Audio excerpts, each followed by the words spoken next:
Today is the 12th of July. It's 9:09 in the morning, and we're going to hit, I don't know, 100 degrees today or something like that. Let's see. It's just another horrible day. 100. Please pray. Just try.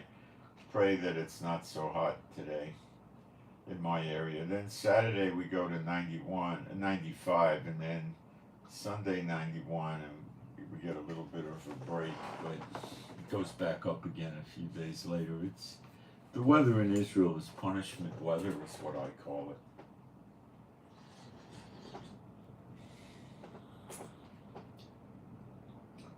The rabbis never teach this to the people, and thus they're not aware of it.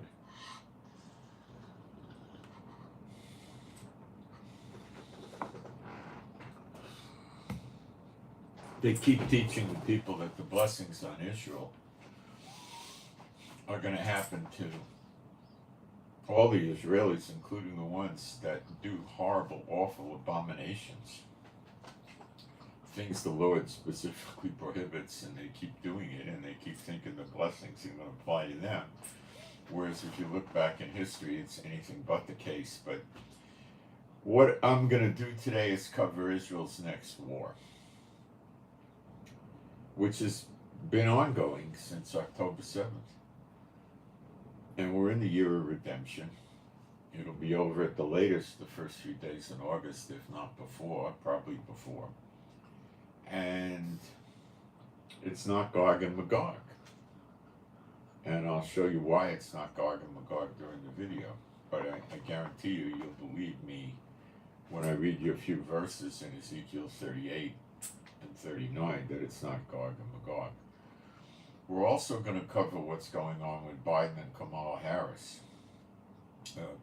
Obama addressed the Democratic group meeting yesterday, I think, or maybe the day before, and he told them that they want to that they should put Kamala Harris in, and the plan, according to Obama, would be that Biden resigns, which Biden has to do, because if they say that Biden can't run because of his dementia, senility, then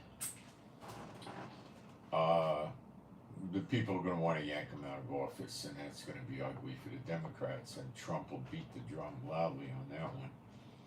So he resigns, and Kamala becomes the first woman president, and then they run Kamala up against Trump.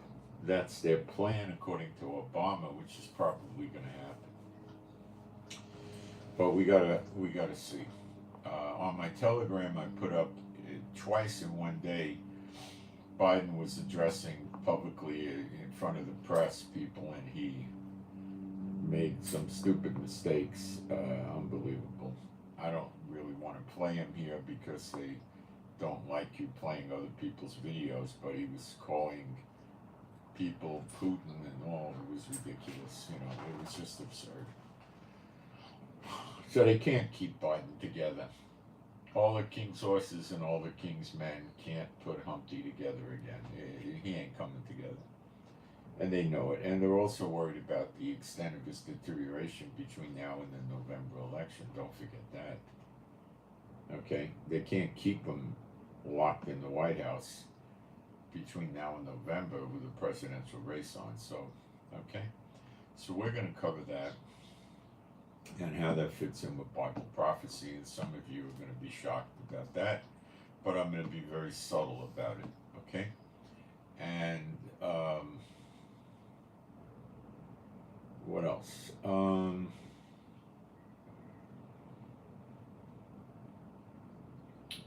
So I'm going to show you that and explain it to you in great, intimate, tiny detail why the siege is already in place, and it'll surprise you. And we're going to go through the word studies relating to it and all that. Okay.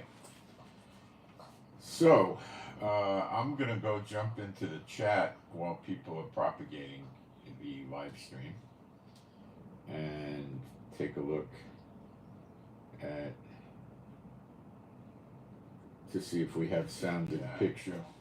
We do. And then I'm going to put a couple of quick posts up there. Let's see. Do I like little kids? Okay, we'll get rid of that one.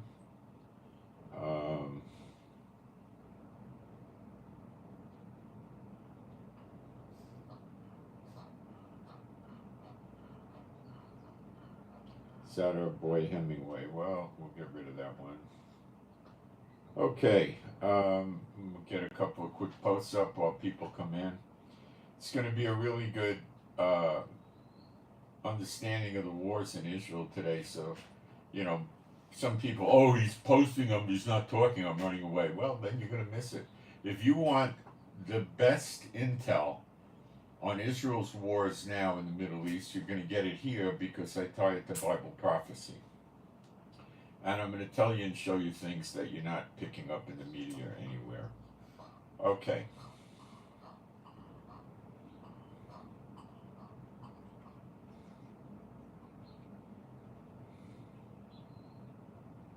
So I'm just getting a couple of posts up.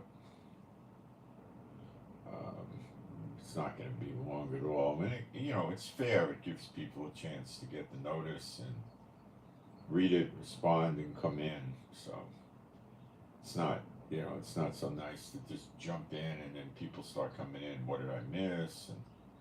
And give them a couple of minutes anyway, huh? And I'm almost done.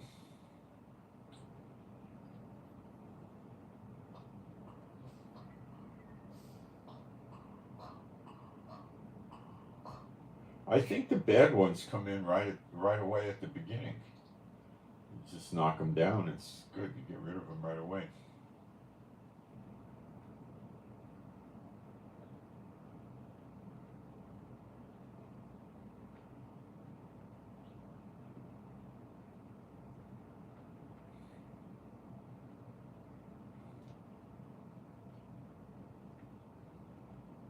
I wonder how many get knocked out by my word filter because they put horrible things up.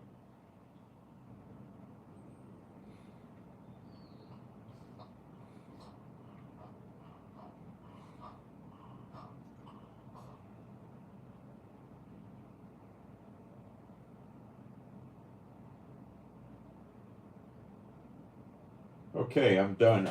Being a Bible-believing site, I might offend some people, but I don't care. I'm going to do some praise to the Lord, and I have no control if you join in with them. There is no God like Jehovah. There is no God like Jehovah. There is no God like Jehovah. There is no God like Jehovah. There is no God like Jehovah. There is no God like Jehovah. There is no God like Jehovah. There is no Messiah like Yeshua. There is no Messiah like Yeshua. There is no Messiah like Yeshua. There is no Messiah like Yeshua. There is no Messiah like Yeshua. There is no Messiah like Yeshua. There is no Messiah like Yeshua. All right. So let's get started. The first thing I want to do is explain to people that might not know this why Gog and Magog is absolutely not for this time. Okay? The easiest way, well, the first thing you have to understand is the Bible doesn't call it Gog and Magog. It calls it the great day of the Lord.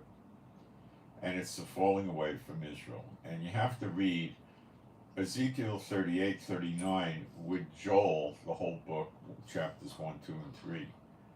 You should read it with Zechariah 14, and you should read it with Ezekiel 8 to 11. And I am well aware of the fact that the church just teaches you Ezekiel 38, 39, and you missed very, very important things. But I will only go into Ezekiel 38, 39 to show you that this war is absolutely, unequivocally, no way, shape, or form going to happen right now, or even close to these times, okay?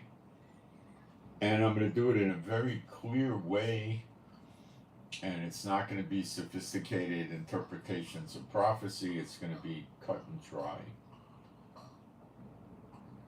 Okay, we'll go into Ezekiel 38.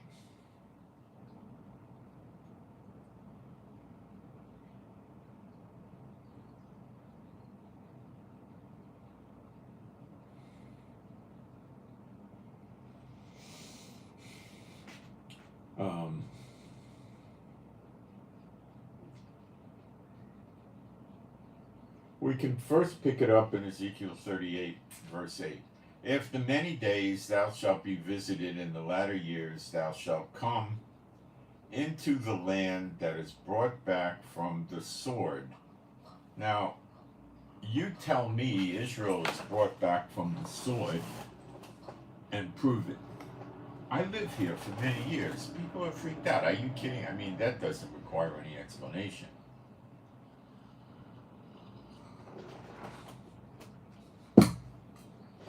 We could stop right here, but let's keep going.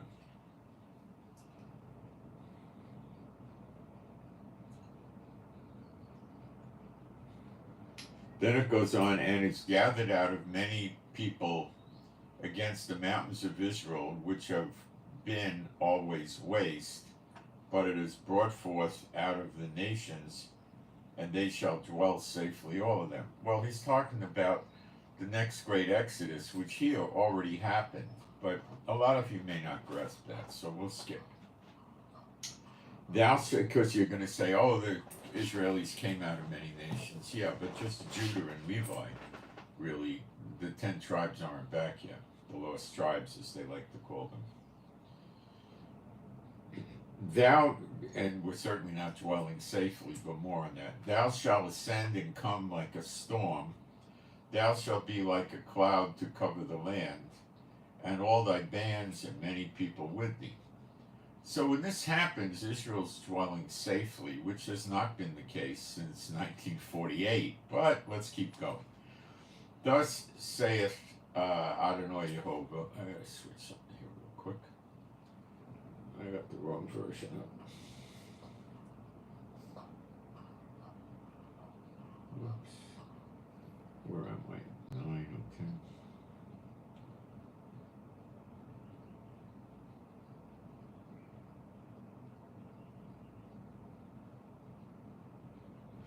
Thou shalt ascend and come like a storm. Thou shalt be like a cloud to cover the land. We're not invaded now. This is an invasion. Zechariah 12:10 is a siege, and we're going to go through the word definitions of this. Like a cloud to cover the land, thou and all thy bands and many people with thee.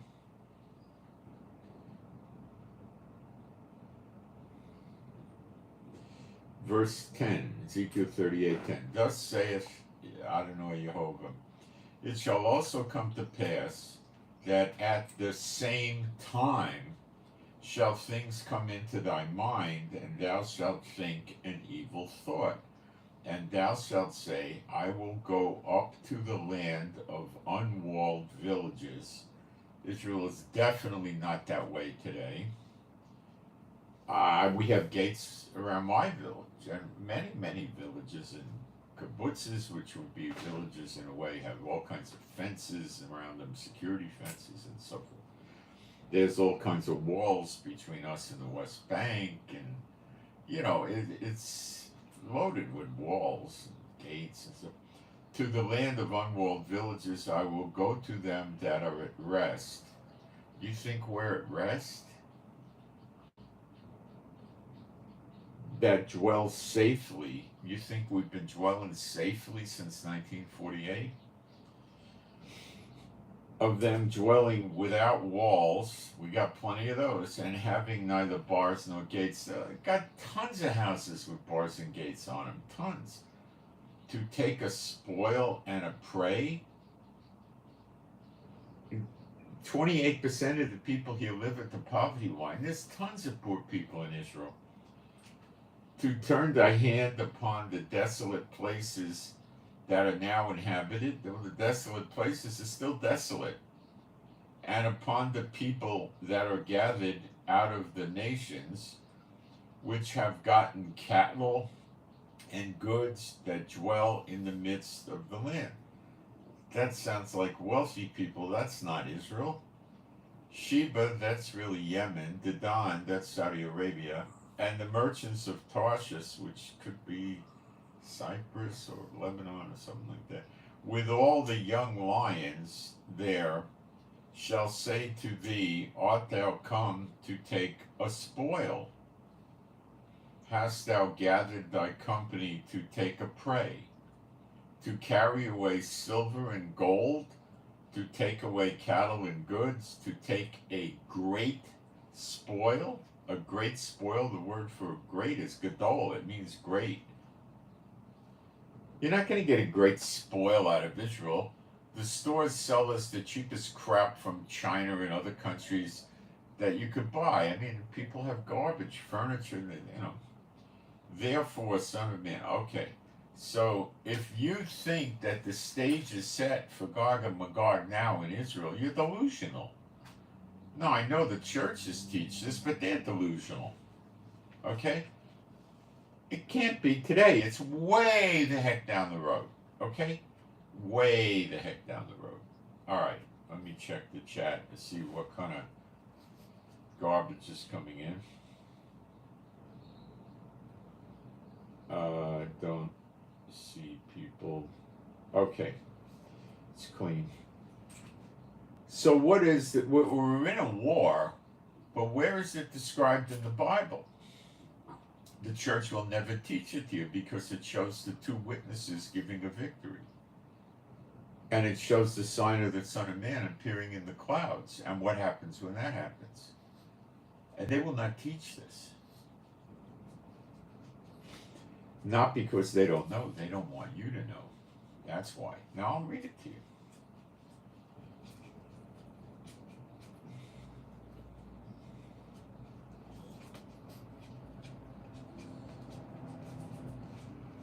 Zechariah 12:1.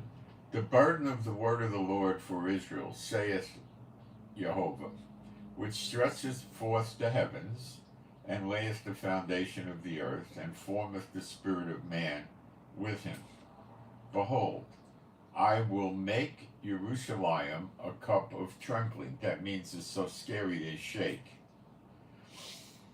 Who is shaking? Unto all the people round about. So they're around Jerusalem. When they shall be in the siege, both against Judah and against Jerusalem. Now that's the land that we have now. Basically, we don't even have all of Judah. Okay, but he calls us that.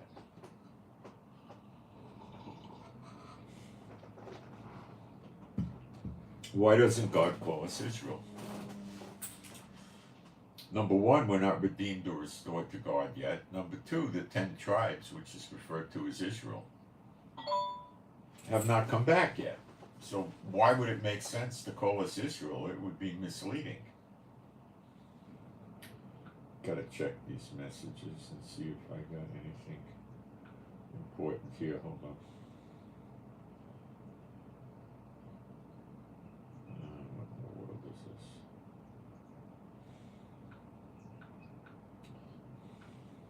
this? Just a second.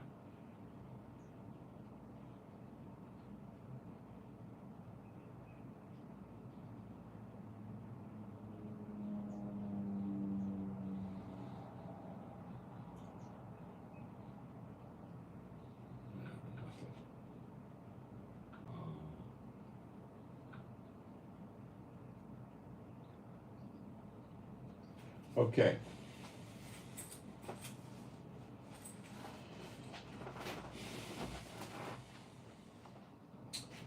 Behold, okay, we covered that.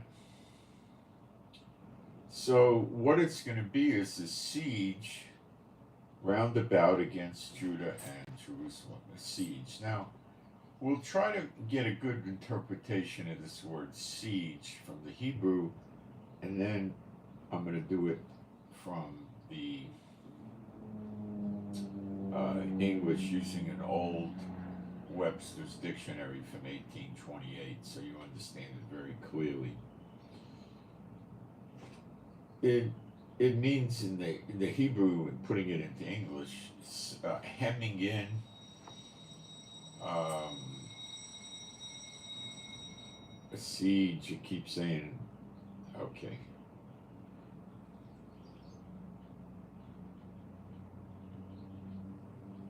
All right, so it's a siege. The best thing to do is to show you what the Old English, because King James was old, going back to the 1828 Webster's Dictionary so we could really understand what the word siege is, because to take it from the Hebrew to the English doesn't lend itself so great. Okay.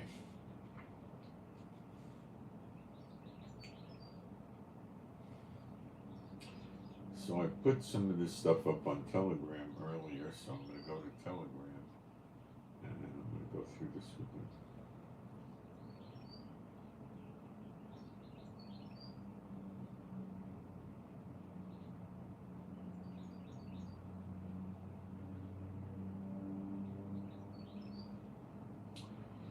How does Webster's 1828 define siege? The setting of an army around or before a fortified place for the purpose of compelling the garrison to surrender.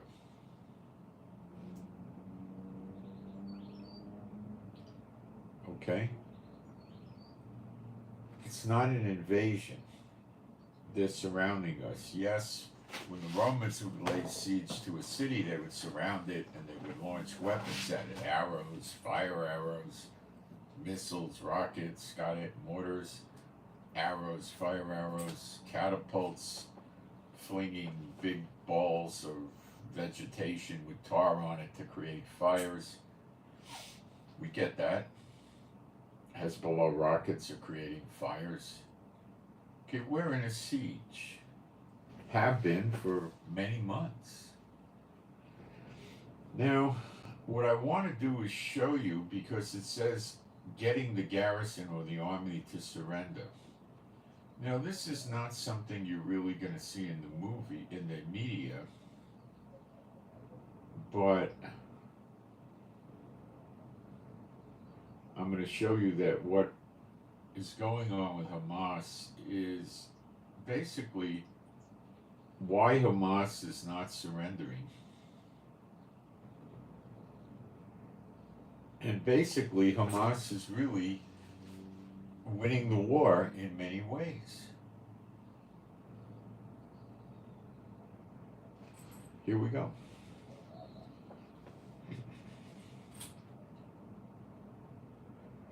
We'll start with number one. Israel, yes, of course, has decimated most of the Gaza structures. The roads, the water, the electric, the traffic lights, the buildings, the malls, the houses, tremendously devastated, including the tunnels.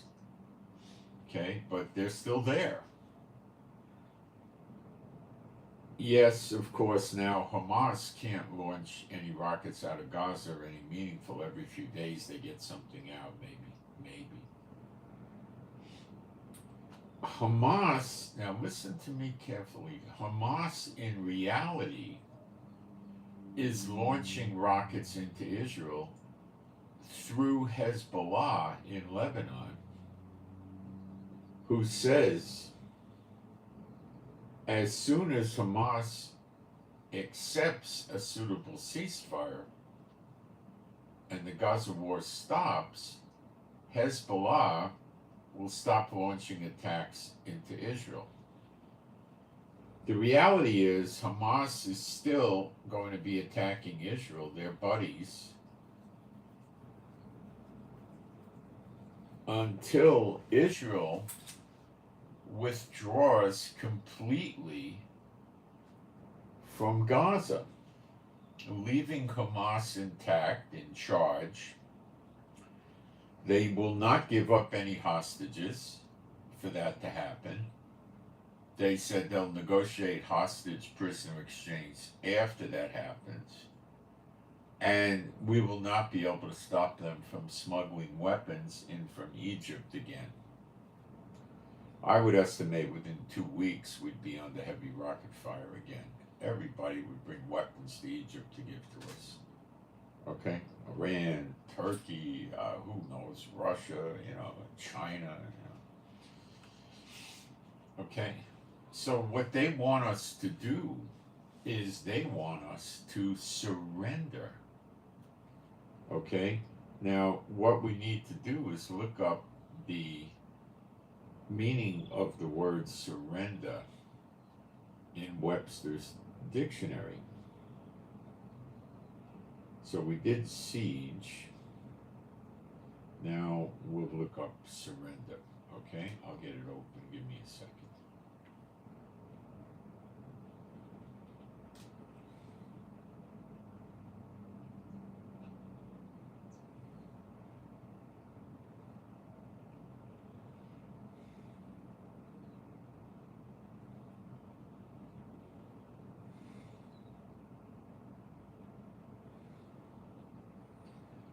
Okay.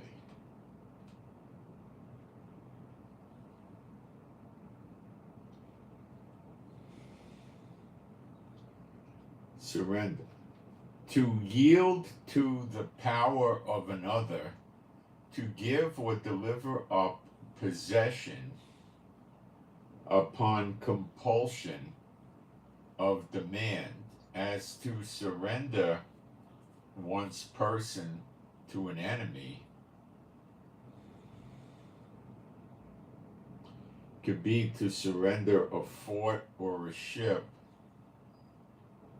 or a piece of land. So they're calling it a ceasefire. But what Hamas is negotiating for, with the backing of many militant and other groups that I'm going to cover,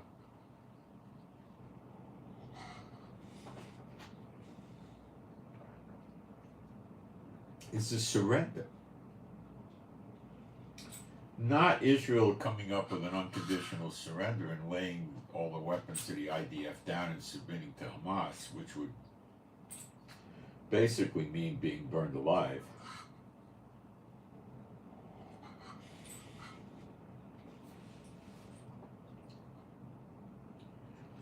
But they want us to surrender Gaza, which is our land anyway. America forced us to give it back, what, in 2008 or something? And Netanyahu was in favor of that idiot. Are you with me? So what Hamas is striving for is a surrender. And as I'm going to show you, Hamas is winning. Yes, they're winning.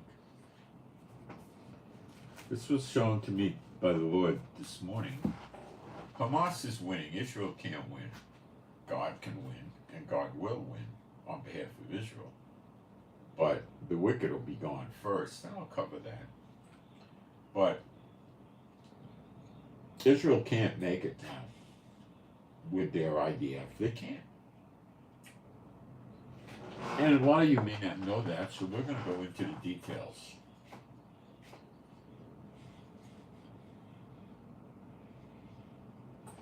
If Netanyahu surrenders, he'll be voted out of office with a vote of no confidence in hours. Hours. Okay? And he knows that. And he's facing 3 criminal cases that are active. And he could get 16 years in jail. This is for corruption, and he's scared to death of that. Oh, he's just dragging out the wars, hoping for the best.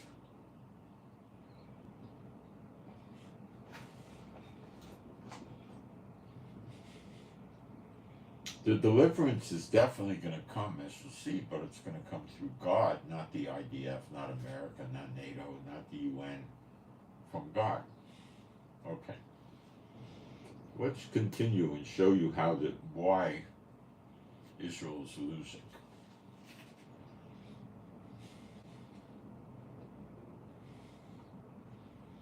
So Hamas is really launching rockets every day, 100 or 200 a day, against Israel through their Hezbollah in Lebanon.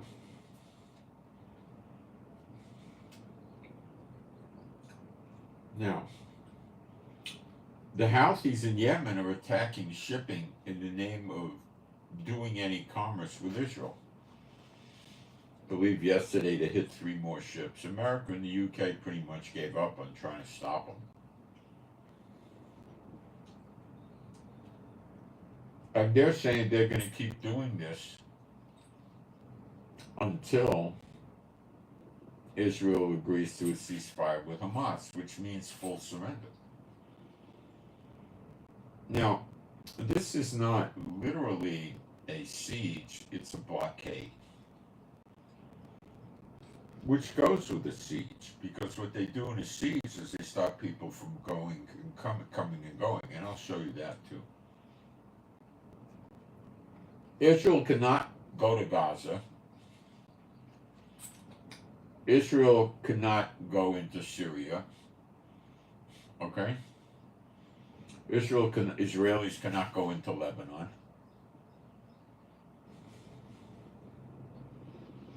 We can go into Egypt.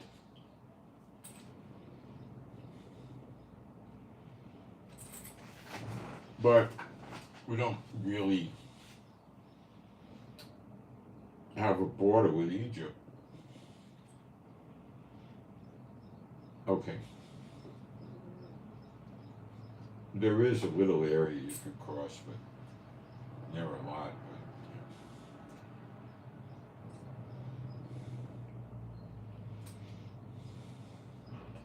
Now, the Houthis in Yemen are also laying siege to us because they every week shoot missiles and drones up at Israel. They don't get much success.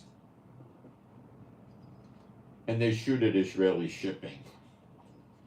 If a company ever broke the Houthi embargo and picked up something out of Israel or brought something to Israel, they don't attack just that ship, they attack every ship owned by that shipping line. So they've reduced shipping in the Red Sea remarkably, and the idea is to put international pressure on Israel. The thinking is, oh, don't blame us, we're just trying to help Gaza. But they're the ones doing it. They're trying to take control of the Middle East.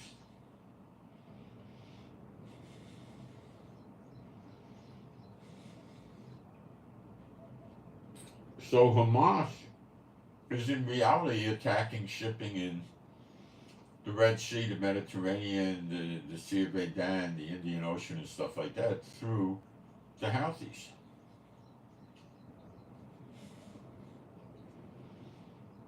The missile launches coming up at Eilat, southern Israel, by the Houthis is more or less just about always ineffective, but it still attacks.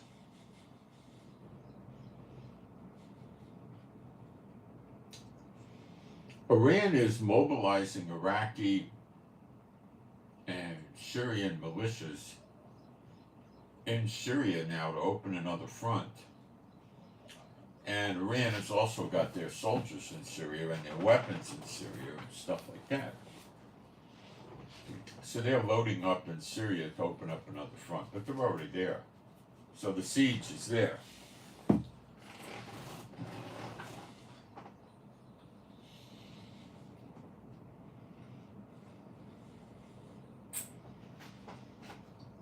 Iraqi militias are launching missiles into northern Israel from Iraq. While they don't have a direct border with us, that's another piece of the siege.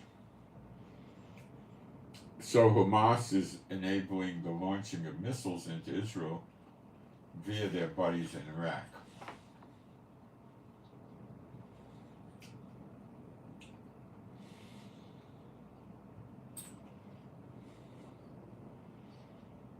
Hamas isn't throwing the towel in because they believe the pressure on Israel will force a ceasefire in favor of them, which would mean a surrender of Israel. Now, they're not going to release any hostages before Israel does a full and complete withdrawal. Then they're going to negotiate for an exchange of the prisoners, and they're going to want to give up whatever small amount of hostages they have, if they even have any living hostages. They won't tell us how many they have at all. So they may have none. And that's why they're not, exchanging any hostages. for a ceasefire. Okay? And if they do have hostages, they're going to want all 5,000 or 6,000 terrorists released out of the Israeli prisons for however many hostages they have. And if Israel refuses to do it and already withdraw, Hamas will say, well, we're patient, we'll keep the hostages. And the women are getting raped probably by the day, and they're working as slaves, cooking and cleaning in houses. Complete war crimes nobody cares about. We're just the stinking Jews. Why do they care about us?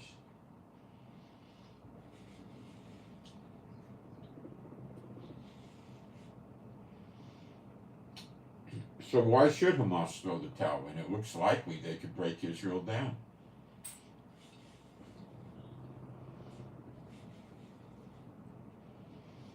When you see this, you could realize how worthless Netanyahu is as a leader.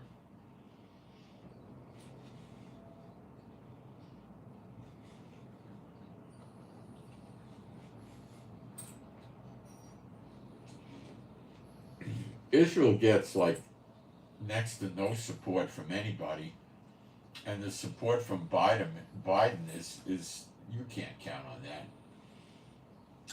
Biden said yesterday, I believe, he's not releasing the 2,000-pound bombs to Israel,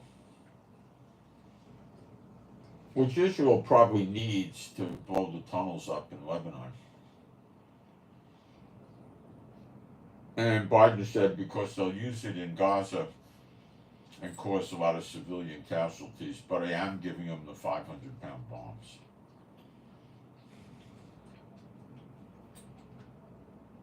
So America's not really a loyal friend to Israel.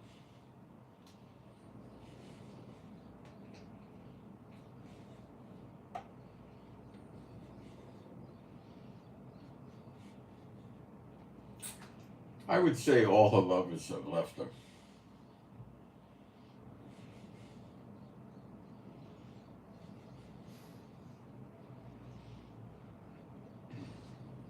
Biden and Israel and Netanyahu let October 7th happen is my opinion and many other people's opinions. And I don't see any way at all for Israel to get out of this mess that they're in now. I don't see it happening unless Jehovah intervenes, which he will. If Jehovah didn't intervene, this siege would progress into an assembly of many millions of soldiers, and they would invade and burn us alive in ovens or whatever. And the world would do nothing.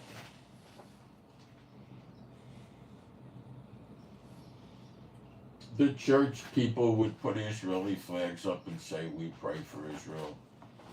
No denomination has ever stepped forward and said they support Israel. Not one. There's thousands of denominations of churchianity, and not one, not a single one, ever stepped forward and said we support Israel. How about that? And you think they're of God, right?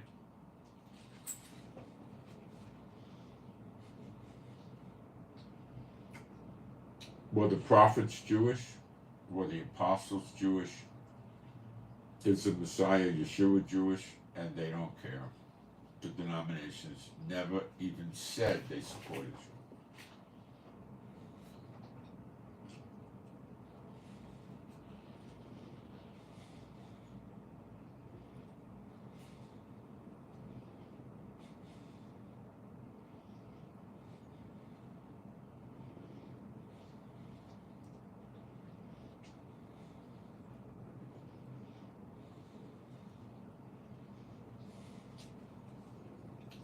You never hear him publish that a full withdrawal out of Gaza, which would make Biden happy, reverses prophecy because Israel doesn't get the land of Gaza back. And it's a surrender of Israel. It breaks the spirit of the people.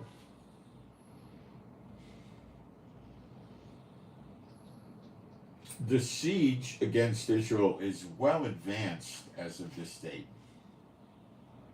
Okay?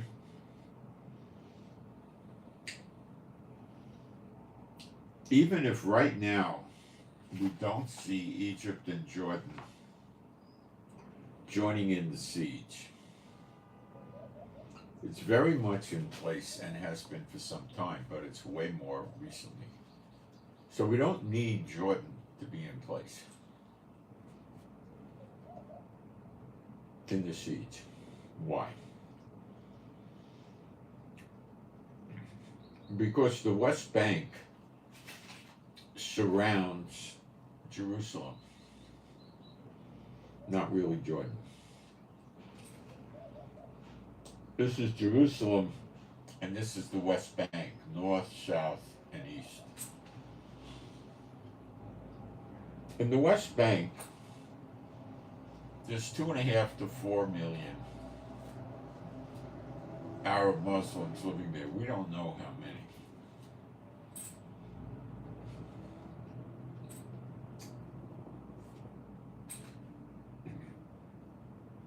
Since October 7th and before, but especially after,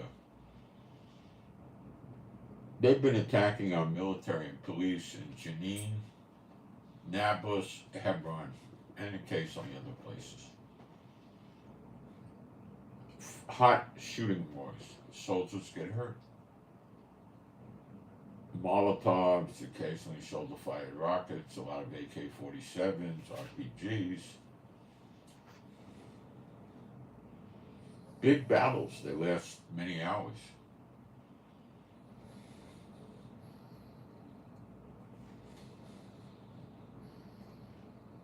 Okay.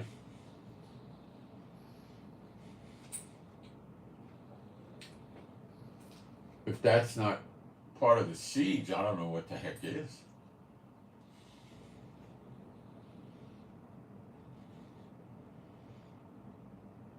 We don't have such great control of the West Bank. Now,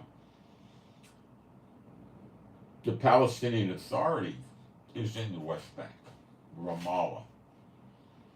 Horrible place.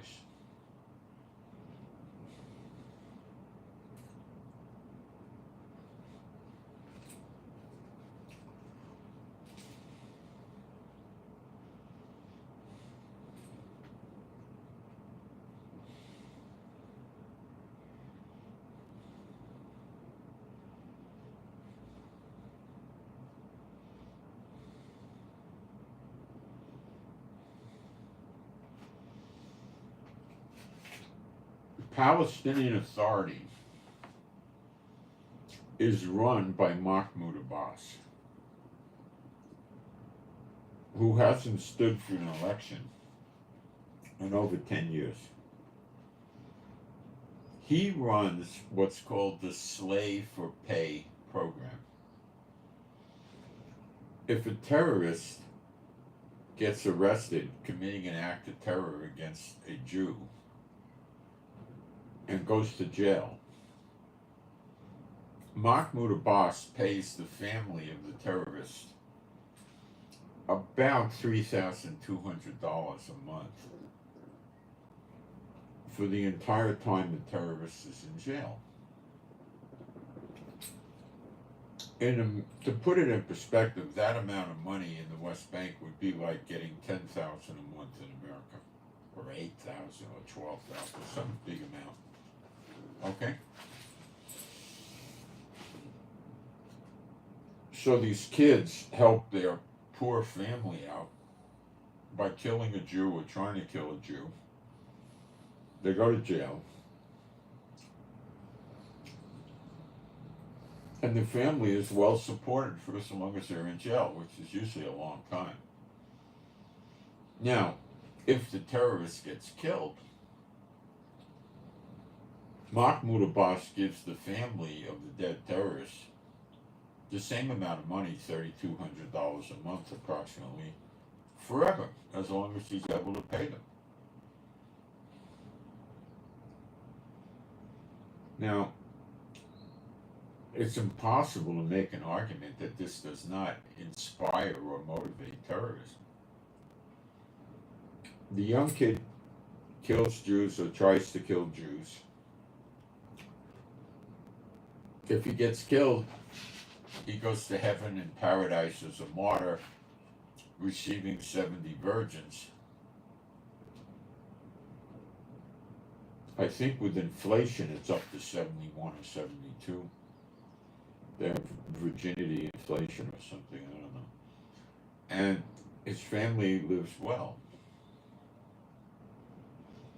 So to them, in their delusional operation system, it's a win-win.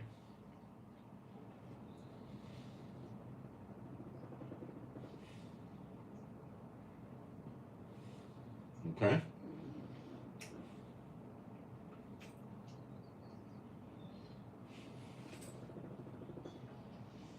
This causes a lot of terrorism in and around Jerusalem and in the West Bank.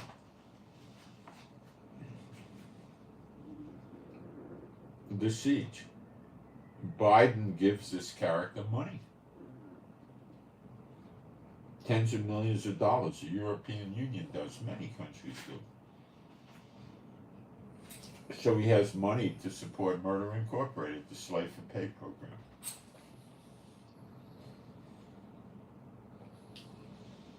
So we don't need Jordan to invade us right now, because Jordan's on the other side of the West Bank. But the West Bank is at war with us. Really. It's a front. Israel admits it.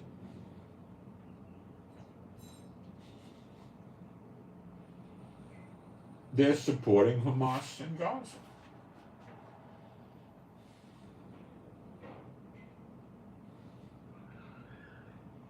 Okay?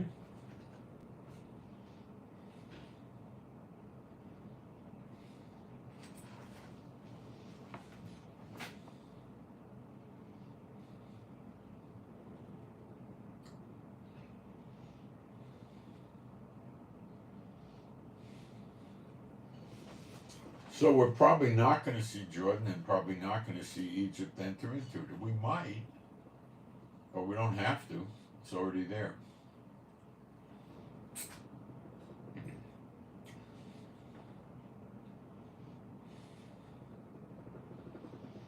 Now let's talk about Russia. Russia maintains a navy base in Syria on the Mediterranean called Latakia.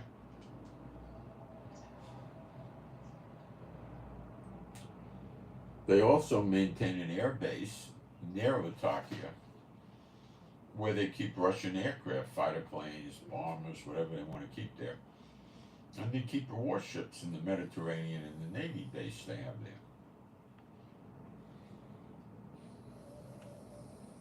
In addition, Russia has military police, which are part of the army,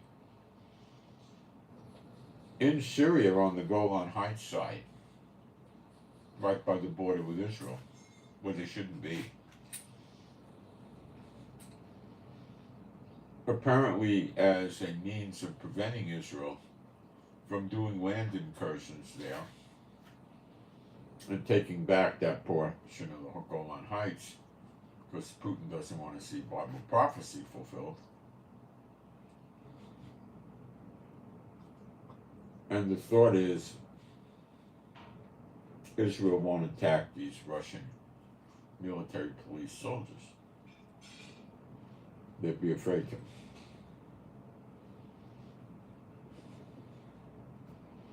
Russia is also giving weapons to Hezbollah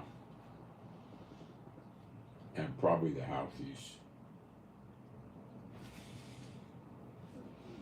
They can't get any weapons into Gaza right now. But they could be arming the militias that are backed by Iran in Iraq and Syria.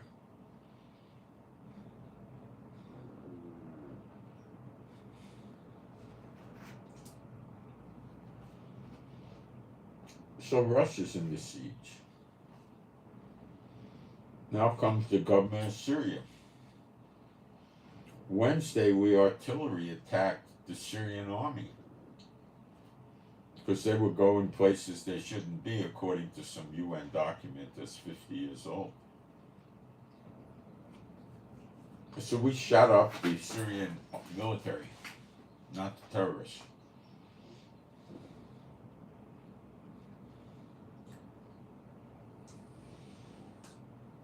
Israel has no ceasefire or peace treaty with Syria, so technically we're still at war with Syria.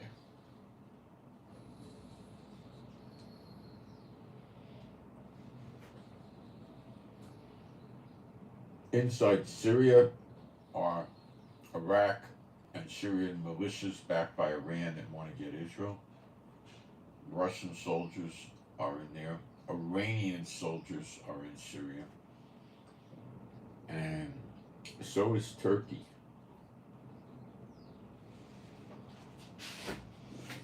Turkey has moved military forces of substance into northeastern Syria to attack the Kurds. They got tanks, air support, everything, right? How hard would it be for Erdogan of Turkey to move those forces to the border with Israel?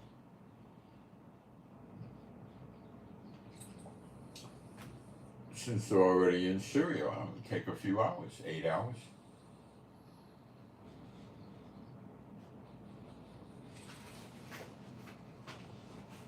It's already there.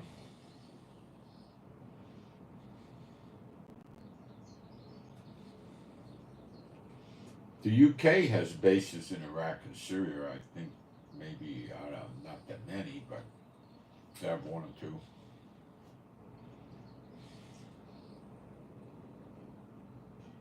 This new prime minister of the UK wants an immediate ceasefire in Gaza, which means a surrender. And they want a Palestinian state.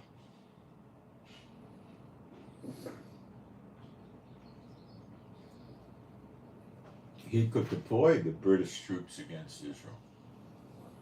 They're already in Syria and I think maybe Iraq.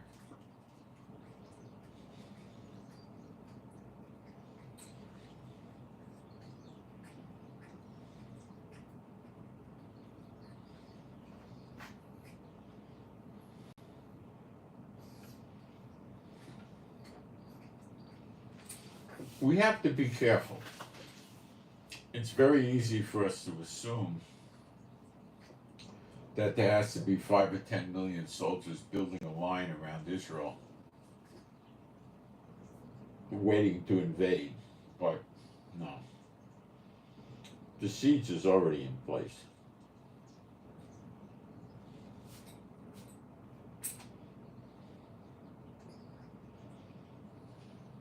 It doesn't have to be any further in place. It's already miserable. Okay? Now I'm going to show you how this lines up with the Zechariah battle, and I'll be back in a minute. Take a quick break and show you how it makes sense.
Now, some of you are thinking, well, the way siege, it's like Santa Anna, the Mexican general, surrounding the Alamo.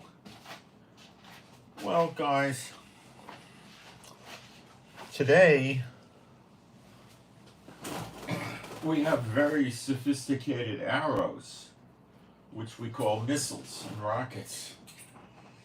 So the siege can take place at distance. Iraq is part of the siege. The terrorists in Iraq are launching missiles into northern Israel every week. And Iran has already launched a massive attack against Israel from Iran with over 1,000 drones. A lot of and missiles. A lot of it came out of Iraq and also Iran. That's a siege too.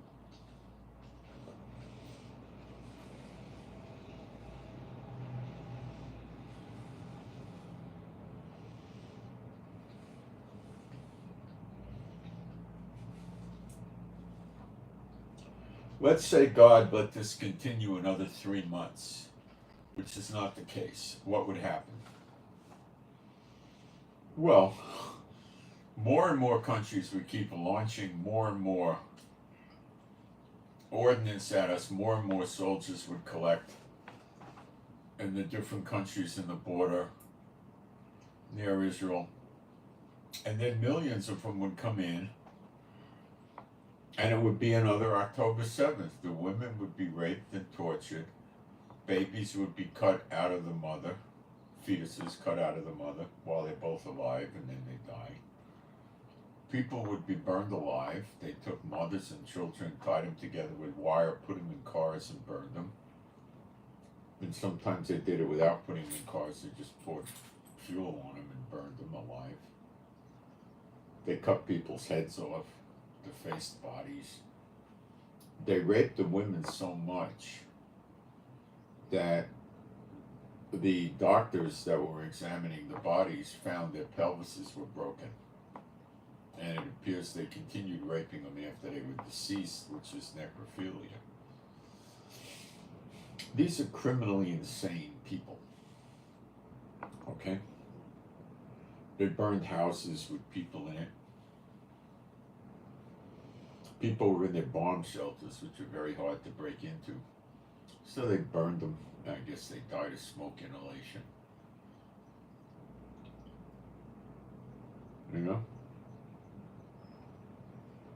And then they took them hostage, basically torturing them, beating them, killing them, turning them into slaves, using them as human shields.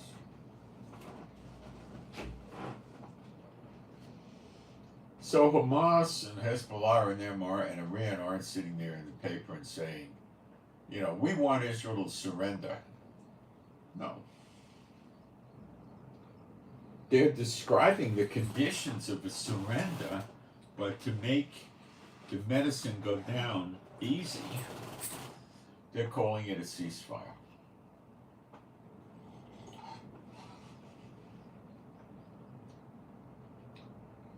Israel's ready to do a ceasefire, but withdrawing all your troops out of Gaza forever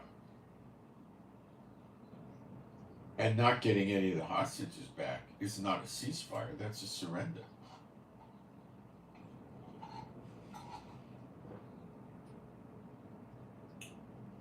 And once it's over, the Arab media will portray this.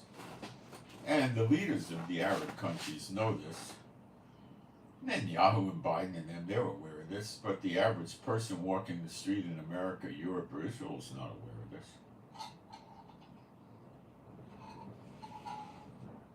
It's not going to continue. It keeps getting worse. This is a siege where the enemy gets completely destroyed.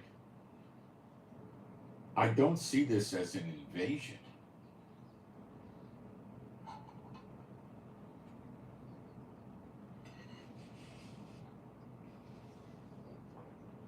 We don't see it. We've read in different places in the Bible about an invasion. Okay? And what happens? And this isn't it.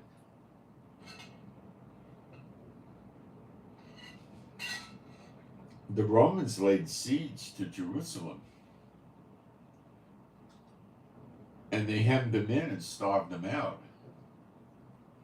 That's very difficult to do today. They haven't stopped our shipping in the Mediterranean, they haven't stopped our aircraft. But the goal of this is not to kill Israel, it's to kill the enemy. So we got to go back to Zechariah 12 and understand what's going on. Now, some of you are going to be shocked, not at me, at the Bible. And you might lash out at me because you're mad at the messenger. But I'm going to explain to you why, in graphic terms, these events in Zechariah 12 have never happened before. So it's unfulfilled prophecy, and you'll know that. You might go into denial, but you should know that. And the, let's just jump into it. So we're in Zechariah 12. It was a burden of the word of the Lord. And then in verse 2 it says, "Behold, I will make Jerusalem a cup of trembling unto all the people round about." So it's the people around us. Now, round about is a word that's 5439 Strong's number. And it could be a circuit. Could be on every side. And what does Strong's do with the word in English? Let's see. A circle, environs, neighbors, around, a circuit, okay, on every side. They don't have to be up against our border. Iraq is in it, Iran is in it. Turkey may very well be in it. Russia's in it. The Houthis are in it. Hamas is in it. Hezbollah is in it. The Iraq and Syria militias backed by Iran in Iraq and Syria, they're in it. Okay? You got it? It's in place. That's the message the Lord gave me this morning. It's in place. It does not have to get any fuller. Now, we know Damascus will be a ruinous heap, and we know that Jordan, which is consisting of Ammon and Moab, Moab is going to be demolished, and Ammon, northern Jordan, submits to Israel. But as I've told you, and I tell you again, Israel will fight in the year of redemption. That's when we get the land back, not in the year of recompenses. Okay? Now, I'll give you a crash course on the year of recompenses and the year of redemption out of Bible prophecy before we do Zechariah 12, so you'll understand what's going on. Let me jump in the chat and see if we got questions. You can post questions if you like.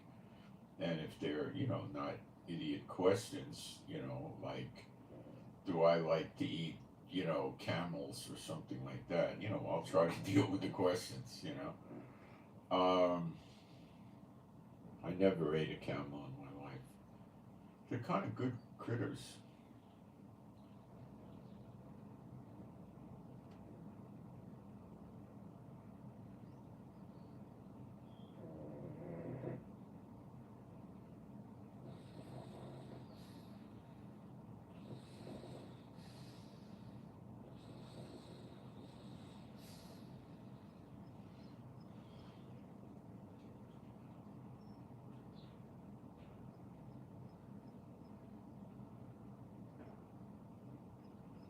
We know 2 John verses 9 to 11, so we don't go around and say hello to people we don't know and wind up being partakers in their evil deeds, okay?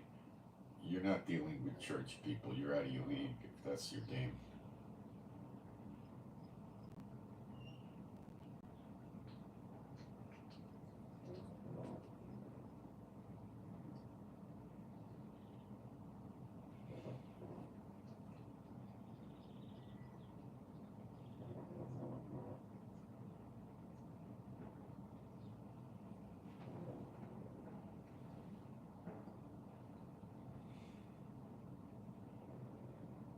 Okay, got a little bit of garbage in there. All right. The church never teaches year of recompenses, year of redemption. Okay? They're your enemies. They didn't teach you Zechariah 12. You should be really angry at them. Okay? Why didn't they teach you? They're not for you. Okay. Isaiah 34:8. For it is the day of the Lord's vengeance. Now, they don't teach you this. The great day of the Lord is not the day of vengeance. It's Jehovah's vengeance. The day of Christ is not Jehovah's vengeance. Ezekiel 38:39 is not that. This, Zechariah 12, is associated with the day of vengeance, but what it's saying is, again, it is the day of the Lord's vengeance and the year of recompenses for the controversy of Zion. The word controversy is in Hebrew, Raib. It's Strong's number 7379. It means a strife, a dispute. Let's get Strong's interpretation. Adversary, contend, strife, pleading. Okay? What is going on is the Lord, recompense means payback. Okay? It's Strong 7966. Shalom. It's a retribution, a payback. Okay? So the year of recompenses is the payback to the nations over the disagreements or the fighting with the Lord over Zion. They want Satan to be in charge of the world and all the nations of the world like he is today, and they don't want Israel to be the head of the nations, restored to God, running the world. They absolutely don't want to hear it. Okay? That is the strife with the Lord. Now, who do you think is going to win, the nations or the Lord? So, what we see here is the year of recompenses is tied to the day of vengeance. It says the day of the Lord's vengeance. The word for day is Yom, and it means day. So what it says is Yom, Yehovah, and then it has the word vengeance, which is Nakam, which it basically means avenge or revenge. Or vengeance. It could mean revenge. They didn't translate it that way because they didn't want you to get the full drift of it. But yeah. Okay? So the day the Lord's revenge or vengeance is associated with the year of recompenses over the fighting about Zion. Okay? Now, we go to Isaiah 63. I'm simplifying this to you because there's many other verses.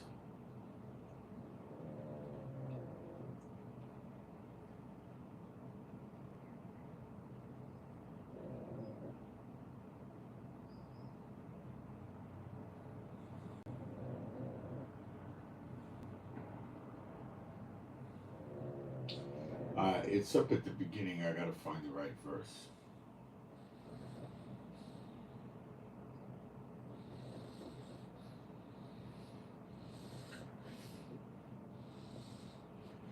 It's in verse 4, Isaiah 63:4. For the day of vengeance is in my heart, and the year of my redeemed is come.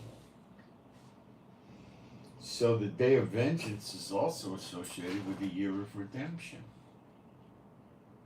When you see what he's saying here, let's break it down. For the day of vengeance is in my heart, and the year of my redeemed bow come. So when you see the day of vengeance, you're in the year of redemption also. So let me help you. The day of vengeance is in the year of recompenses, and it's in the year of redemption. Recompenses is not associated with any feast day. So this would be the last day of vengeance, and this would be the first day of redemption. So they overlap. So that day, which in Zechariah 12 is called that day, but it's the day of vengeance, is in both years. Recompenses and redemption. It took me a long time till the Lord showed me that. I never would have got it till He showed me that. Redemption means every man's returned to his family and gets his inheritance back. It comes from the Yovel year, the Jubilee year. So we're in a Jubilee year now. Now the year would have started in late February. So we have, and I'll show you where that is. But let's go to Jeremiah 25 first. And I don't know the verse. We'll have to look for it.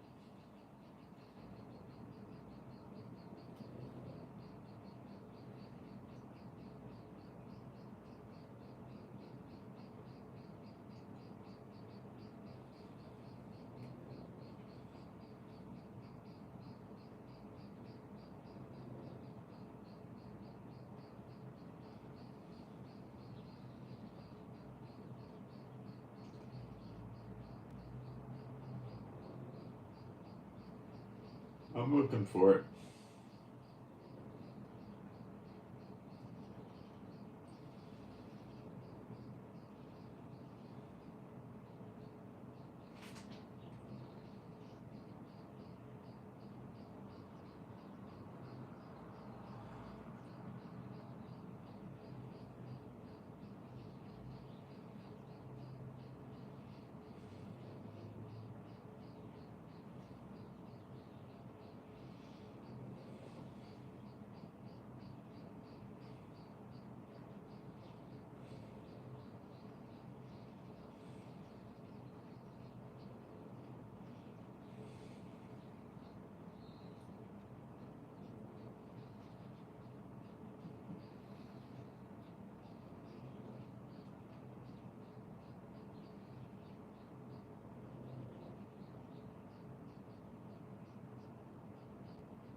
It's a big chapter. I'm down in verse 20. I'll find it. It's in here.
Well, I believe what's in Jeremiah 25 is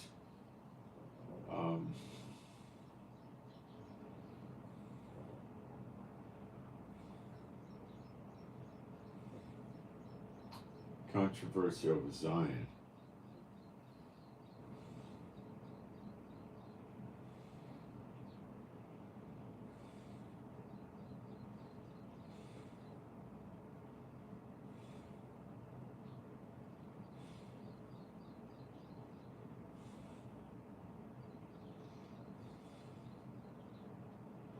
Well, let's just skip that. Let's go to Isaiah 61. I want to stay on recompenses and redemption.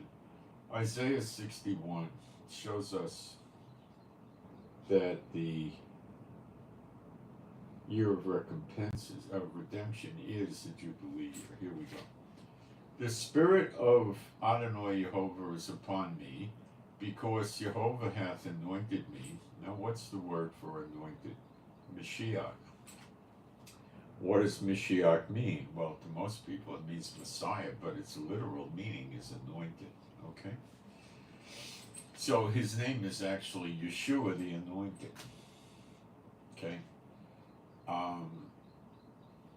Jehovah anointed me to preach good tidings. See, the true gospel which you're receiving today is good news, good tidings. What you get from the church is just depressing. Good tidings unto the meek. He had sent me to bind up the brokenhearted, proclaim liberty to the captives, and the opening of the prison to them that are bound. Now, opening the prison does not mean he's opening Alcatraz and Sing Sing. You know, it's talking about the Israelites that are in the pit, the dry bones. Okay?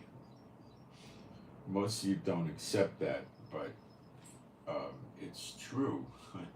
When you go to Ezekiel 37, they come to life. They have flesh put on them, cartilage. They get the Holy Spirit put in them, and then they come to Israel. Why does that happen? Because God punished them by closing their eyes and their ears so they wouldn't receive the gospel and turn to him. So the punishment laid on Israel in Hosea 6:1 and 2, which is 2,000 years, would be fulfilled. But now we're in the day where the veil is coming off their eyes. And I'll show you that in Zechariah 12, plain as day. But I wanted to show you the dry bones again, because a lot of you would say, oh, that's not true. Well, it is true.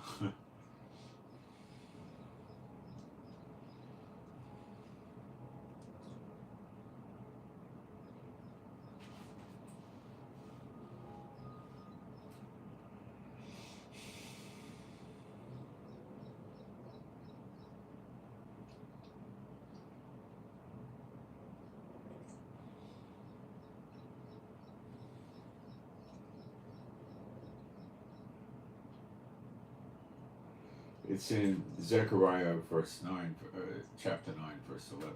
As for thee also, by the blood of thy covenant. What covenant was that? When they got circumcised, it's bloody. Okay? By the blood of thy covenant, I have sent forth thy prisoners out of the pit wherein is no water. That's the pit where the bad dead go. Okay? It's not Abraham's bosom. That's paradise. It's the other one, the bad one. Okay? Last time I checked, Alcatraz, Sing Sing, and all these other prisons have plenty of water. They have showers, toilets that flush, water, Okay. Turn you to the stronghold. That's it. That's Israel. You prisoners of hope. Even, why are they hoping? Because when Yeshua died, he preached to them for the 3 days. So they're waiting for this day, which could be this week or next week or something. They've been waiting for many, many years. Isn't that exciting? You prisoners of hope, even today do I declare that I will render double unto thee. Well, that's what happens this time. We had a double punishment 2,000 years for killing the Messiah through the Romans, and now we get a double reward. And the double reward is fantastic. When I have bent Judah for me, filled the bow with Ephraim. You see, that's us fighting after the 10 tribes are back. Ephraim's the 10 tribes. So what do you think it means when I have bent Judah for me, filled the bow with Ephraim, and raised thy sons, O Zion, against thy sons, O Greece, and made thee as the sword of a mighty man. We will be fighting. We'll be using sling stones, like David, who nailed Goliath. And Jehovah shall be seen over them. Now, remember that. Jehovah shall be seen over them when this happens. And I'm going to show you clear as a bell that that happens in the Zechariah 12, plus Yeshua. And I know the church doesn't teach it. The church doesn't teach anything good. What's their idea of prophecy? Oh, get ready, because you're going to have to take the mark of the beast and go to the lake of fire for billions of years, or, get your head cut off. That's their good news. And his arrows shall go forth as the lightning. I could tell you what that probably is, but you're not going to like it. The two witnesses, the fire coming out of their mouth may not be fire as much as it is lightning, which has fire with it. It makes fire quite nicely, but it could be lightning. Remember, their eyes melt in their sockets and their flesh off their bones. It's kind of hard to imagine that from fire, but lightning? Think. And Adonai Jehovah shall blow the trumpet and shall go with the whirlwind of the south. Jehovah of hosts shall defend them, and they shall devour. Now that word means burn up a little bit better. Let's check. It's Strong's number 398, akal. Eat, devour, or burn up. I'll go with burn up. Jehovah of armies shall defend them, and they shall burn up and subdue with sling stones. We get ready for fighting, but let me finish the prophecy explanation. You're going to see. You ain't going to need nothing more than a sling stone, like a certain red-headed fella when he was a young guy. And he used to take care of sheep, and he used to throw the sling and hit the sheep in the head or something to get rid of them so they didn't steal the lambs and the sheep, And he was kind of an insignificant guy. He was, I think, a teenager at the time, And they had a typology of Shmuck at the time named King Saul. Netanyahu was worse than King Saul.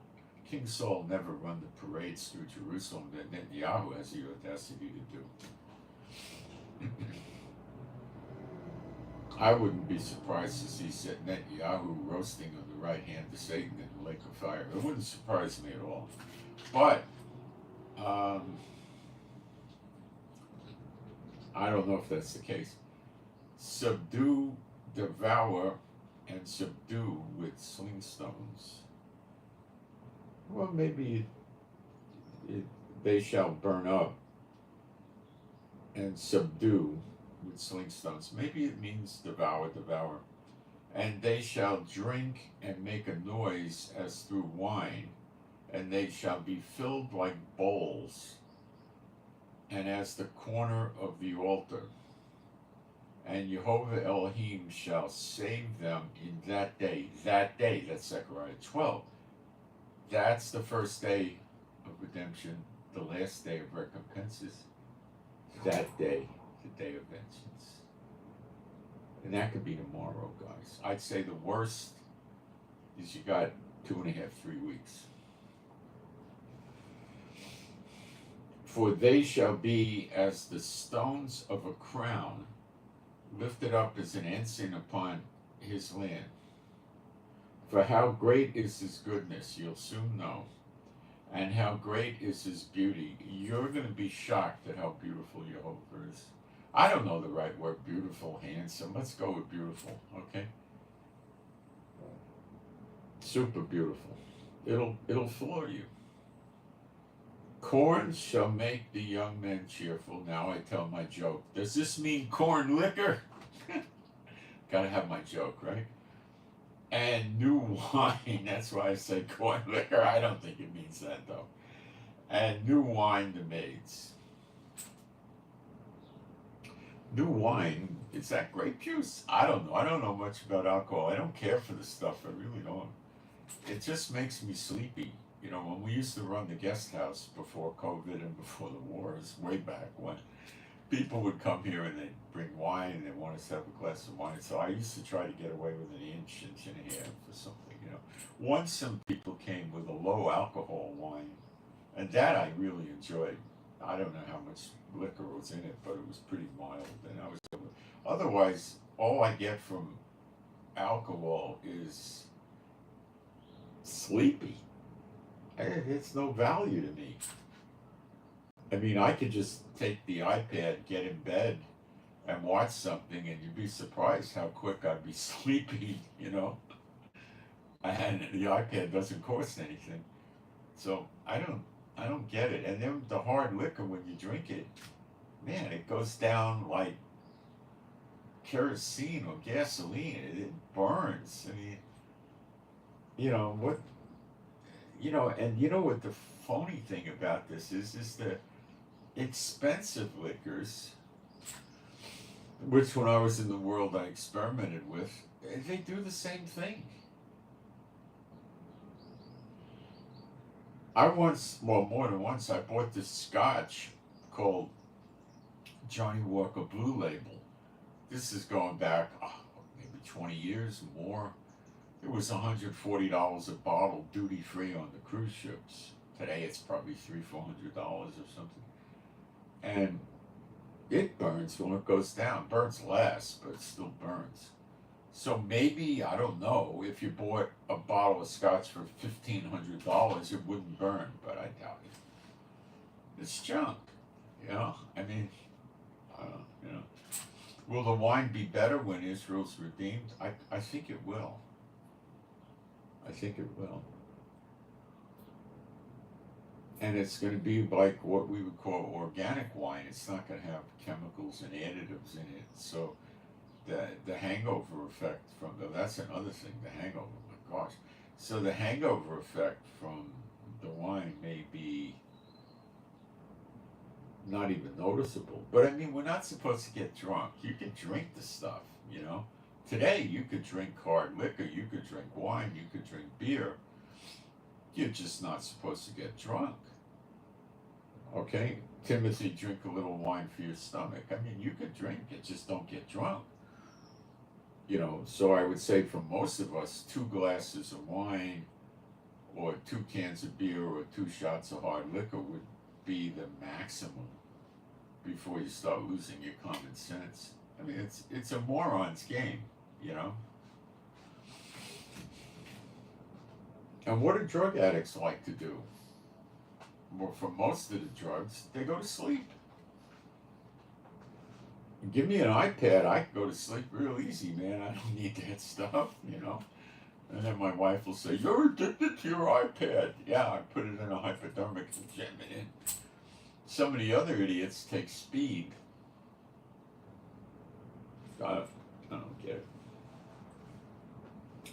I mean, if let's say you got hurt and you were in pain from something, you know, would it be wrong to take pain pills? No, not at all. Because you're not taking it to get high. You're taking it because the pain's terrible, you know. But, you know, the doctors in America don't give you enough pain medicine. In Israel, they do. But I haven't needed it in a million years. Back in the 90s, I was in the hospital with a finger infection, and they just give it to you pretty freely. You just ask for it, and they give it to you. You say it's not enough, it didn't work, they give you another one. You know, they don't care. Okay, so that's your Zechariah 9. So that's your dry bones. Here, crash course on dry bones. Ezekiel, because you're going to see them real soon. The hand of the Lord, Ezekiel 37:1, was upon me and carried me away in the spirit of the Lord and set me down in the midst of the valley which was full of bones, and caused me to pass by them round about, and behold, there were very many in the open valley, and lo, they were very dry. Now, this is where the rich guy with Lazarus the beggar at his gate that eating the crumbs that came off his table, they both died.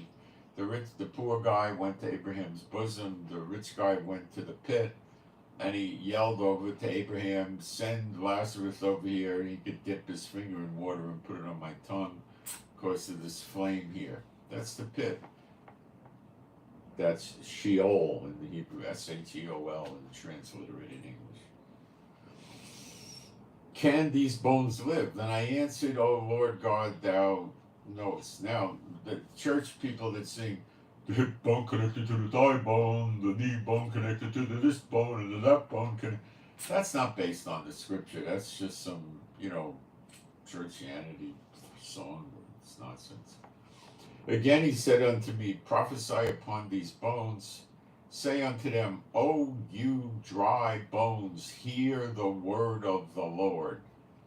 You see, the Lord will not do anything until he first revealed it through his prophets. Well, guess what? This has already been revealed through the prophet Ezekiel. So it need not be done again. And it's right here. So now I'm in verse 5. Thus saith Adonai Yehovah unto these bones, Behold, I will cause breath to enter into you, and you shall live.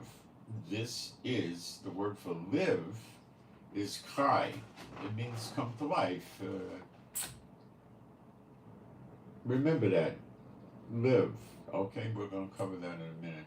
And I will lay sinews upon you. That is the best as I understand it. It's probably the tendons of the cartilage, I'm guessing. Okay. I don't know biology. Upon you, and will bring up flesh upon you,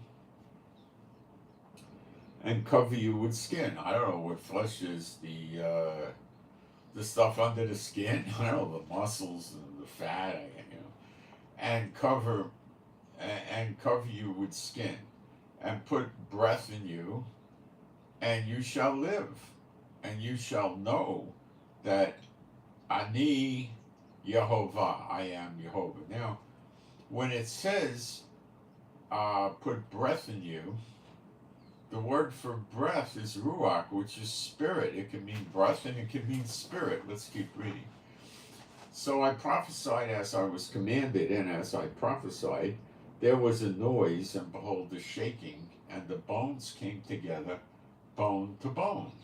The hip bone connected to the thigh bone, But this song's just a goofy song, And when I beheld, it's probably based on this, but so loosely it's inaccurate.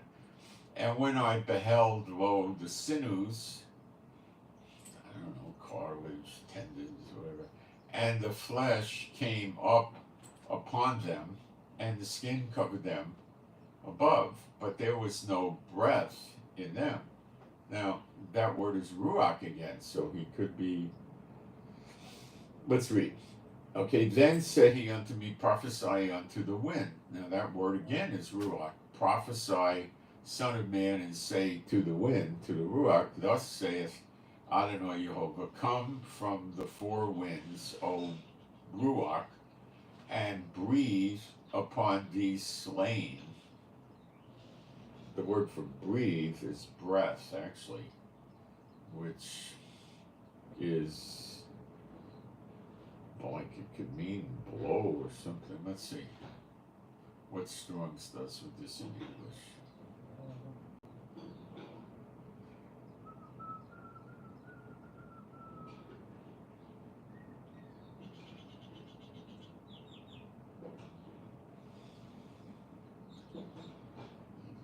Could be the spirit, it could be breath.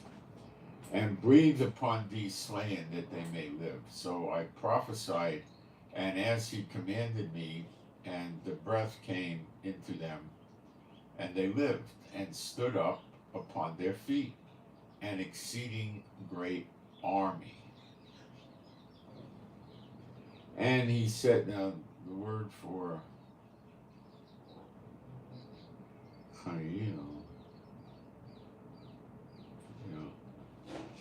Then he said unto me, Son of man, these bones are the whole house of Israel. When it says whole, which means call, it means all. Okay, so it's the whole house. It's all the house of Israel. So I would say this means the 12 tribes. Because when he says the whole house of Israel, it's the whole lot of them. When he said Israel, the tribes of Israel, it can mean the 10 tribes. But I think when it says call, whole house of Israel, it's all 12.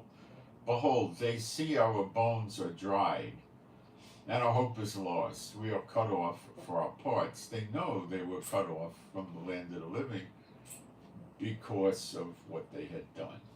That's our parts. Therefore, prophesy and say unto them, Thus saith Adonai Jehovah, Behold, O my people, I will open your graves, and cause you to come up out of your graves, and bring you into the land of Israel. This is not the rapture at the end of the millennium where the graves open and they go up to heaven with their new bodies. It's not this. This is going to happen in the next few weeks. And you shall know that I am Jehovah when I have opened your graves, O my people. So it's specifically for Israel, O my people. It could be back then, there were believers that were not Israelites, but there wasn't that many back then. But if you're a believer in Yeshua, then you're in Israel. And brought you up out of your graves, and shall put my spirit in you, that's Ruach, and you shall live, and I shall place you, or put you, in your own land, and that would be not Brazil or Japan, it would be Israel. Then shall you know that Ani Yehovah, I Yehovah, have spoken it and performed it, saith the Lord. Then the next part of 37 talks about the two sticks in one hand. He basically brings Israel and Judah back together as one country, which is called Israel. So I hope you're getting a lot of foundation here. So let's go back to Zechariah 12 and show you the real exciting stuff, which you haven't seen yet.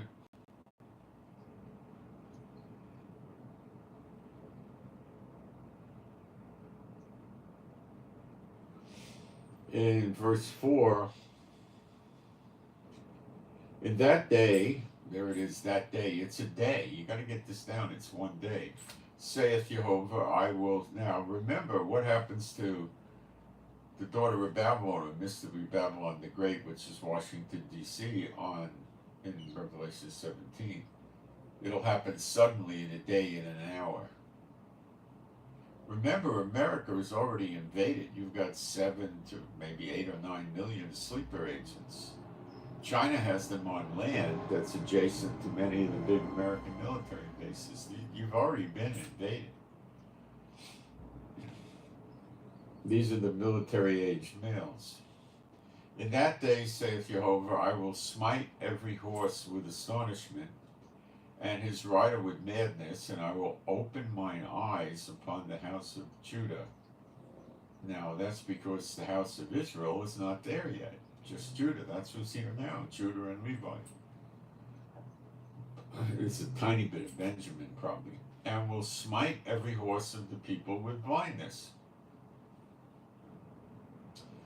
Now, then it says, and the governors of Judah. Now, that's not a good translation. It's the chiefs. But the word is better brought as judges.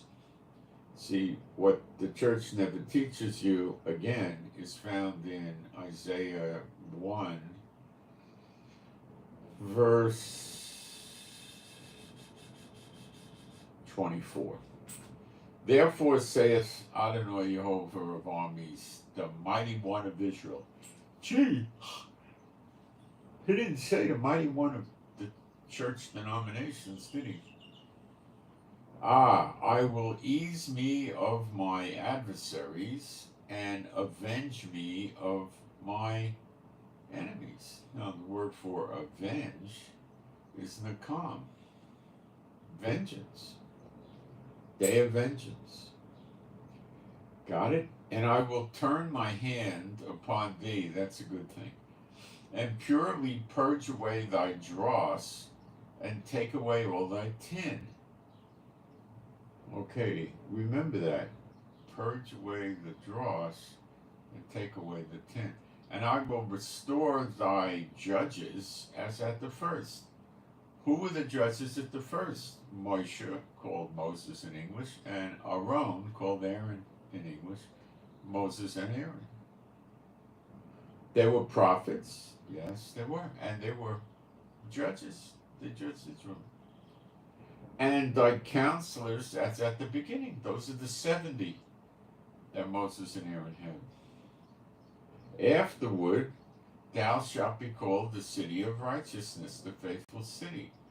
Zion shall be redeemed, year of redemption. That's when that happens. With judgment.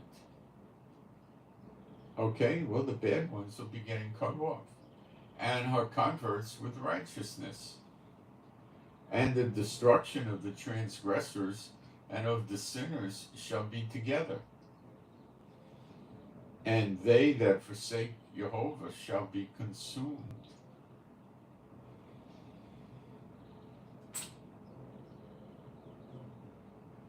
So where do we see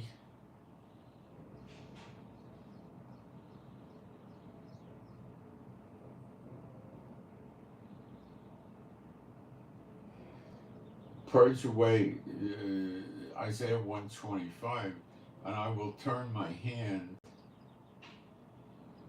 upon thee and purely purge away thy dross and take away all thy tin. Where do we see this?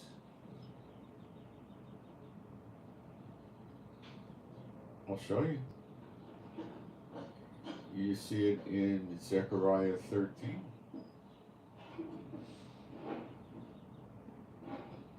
Verse 8.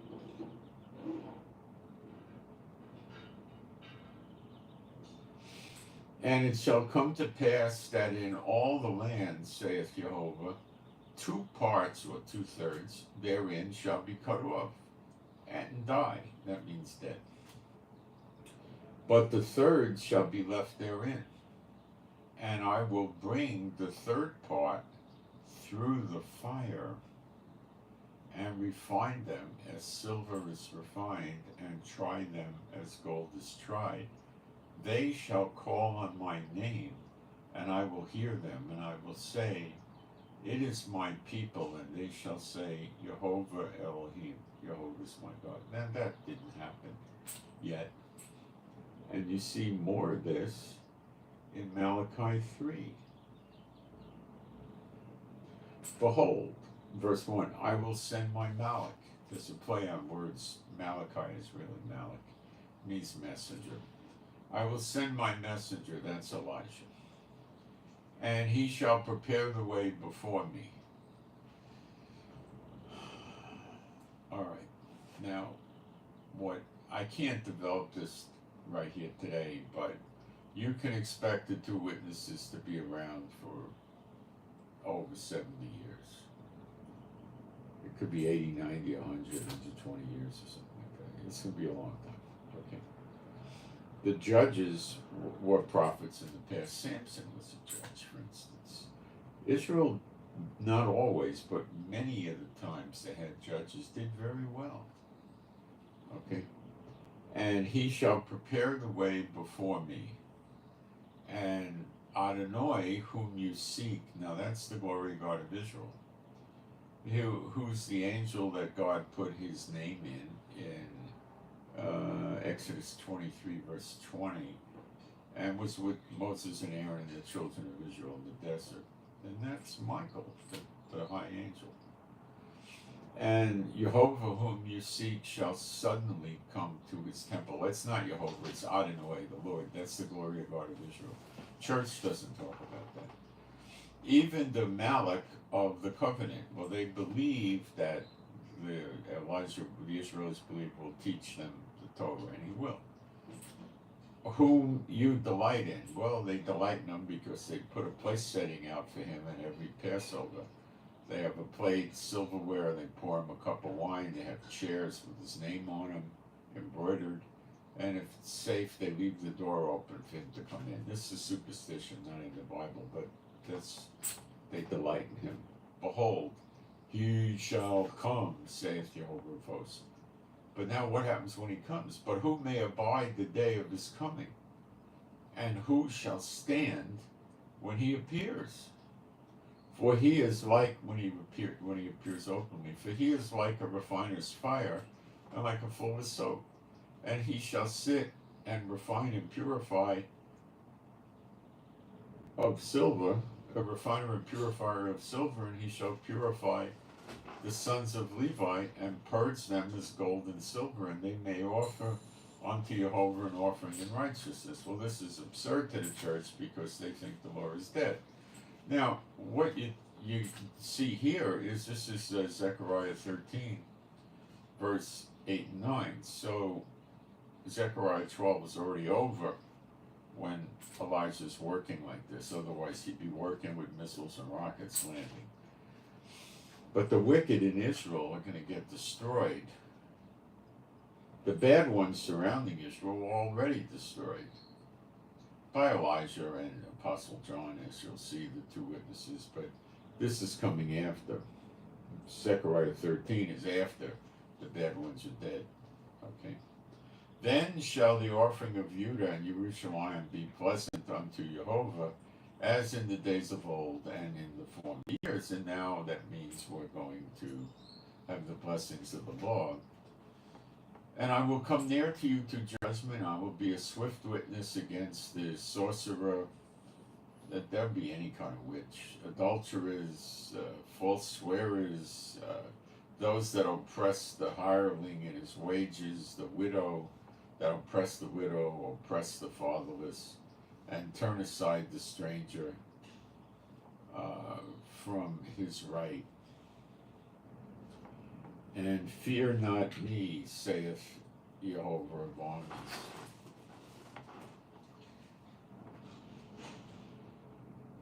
See, a lot of the people in Israel are Satan bots, and they're like children. Like there's a guy near us, there's a vacant piece of land, and my wife was growing some wheat and barley there, just to get a calibration on the growth. And this idiot comes and sprays weed killers on it and kills it and stuff like that. And then the guy tells us he owns the land. Well, he doesn't own the land. We looked it up.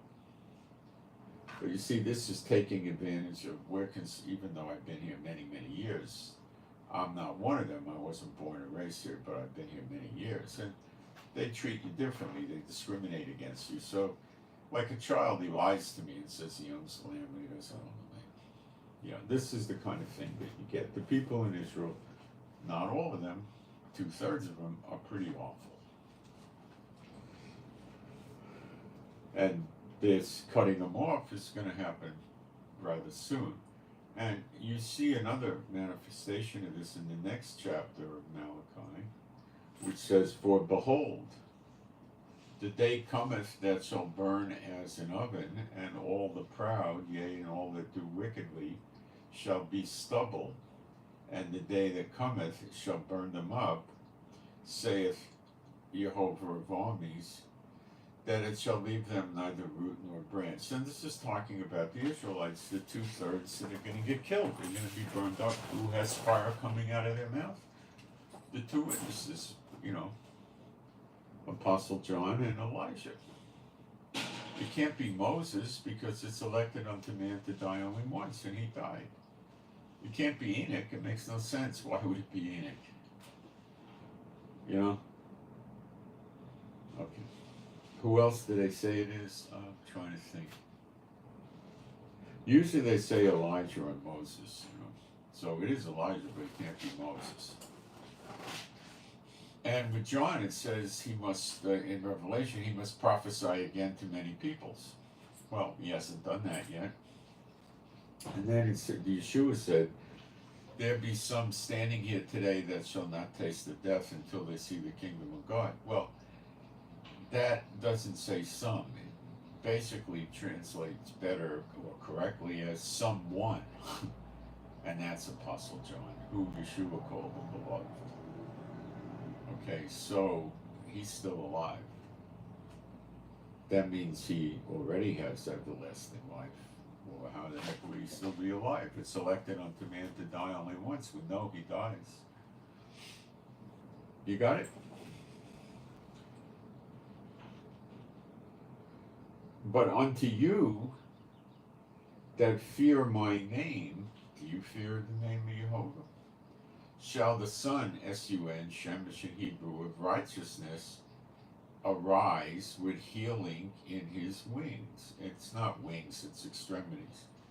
What does this mean? They wore tunic robe things back then, right? And we'll probably wear those again. They put the tzitzit, or the tassels, on the outer borders of their entire garment. Okay, yes, they had a blue thread. They didn't hang four little things off their belt. It was on the borders of the entire garment. Okay? And the woman with the issue of blood for 12 years came over there and grabbed his tassels or his tzitzit, and she got healed. And Yeshua said he felt power flow out from among them, and she thought she was in trouble. And he said, no, you're not in trouble. Arise with healing in his wings, so it's extremities. So that's referencing to the people in the know that it's Yeshua. The people back in those days knew that this was Yeshua in Malachi 4:2, because they used to read the Old Testament, unlike the church people today. And you shall go forth and grow up. It doesn't say grow up. You shall go forth and frolic about like calves of the stall. So they see the sign of the Son of Man in the clouds, and they get changed. And we're going to finish this rather quickly now. Okay? And you shall tread down the wicked, those are the 2/3, for they shall be ashes under the soles of your feet in the day, probably a day of vengeance, right? The day that I shall do this, saith Jehovah of hosts. Remember you the law of Moses. Yes, that's the same law the church says is done away with. My servant, which I commanded unto him in Horeb for all Israel. If you are a believer in Yeshua, you have to be in Israel. How could you not be? It's impossible. He calls you his brethren. He's a Jew from Judah. He's the king of Israel. He's the high priest in the order of Melchizedek. He's not a Catholic priest. Okay? And he calls you his brethren. And he's from Judah. How can you not be an Israelite? You're a true Israelite, and you'll be incorporated into Israel. Send you Elijah the prophet, therefore coming, behold, I will send you Elijah. It's Eliah. The prophet is Navi, Ha-Navi. So you would pronounce it in Hebrew, Eliah Ha-Navi, Elijah the prophet. That might come in handy one day. Behold, the coming of the great and dreadful day of the Lord, before the coming of the great and dreadful day of the Lord. Okay?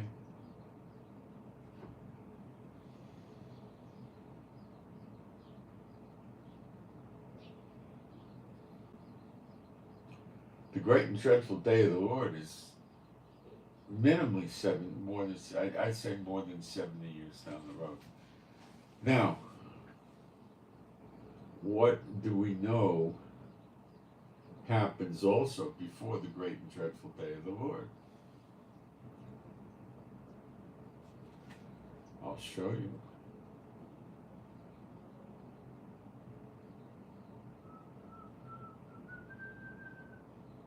I'm in Joel 2.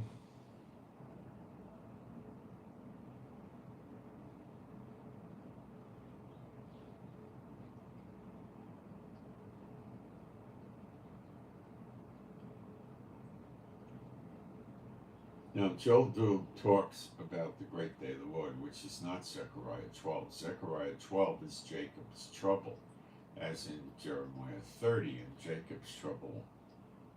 It says, great is Jacob's trouble, but he shall be saved out of it. The word for saved is like Yesha, like salvation out of it.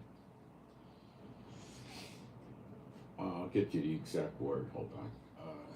We're in Jeremiah 30, maybe verse 8.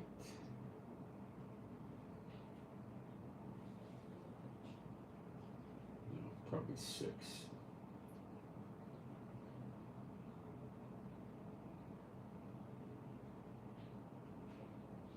No, it's not 8. It is verse 7. Close.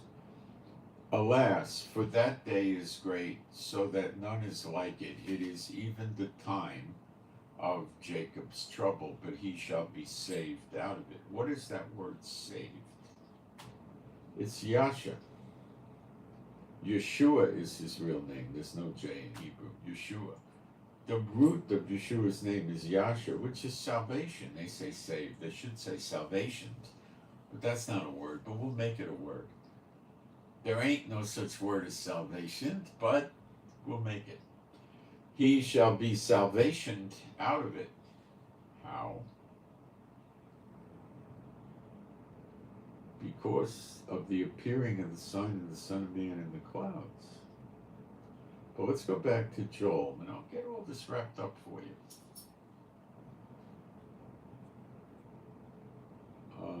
Let's see where I want to find these scriptures.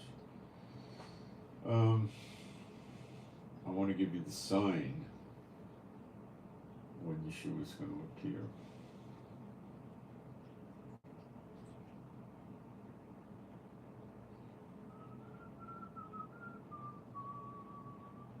By the way, in Joel, the 200 million man army that he talks about, if you read it carefully, it's the locusts and the palmer worms and the cankerworms, okay? It's not a real army.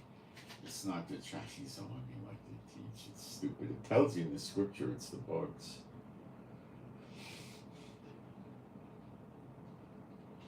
The bugs that eat the crops.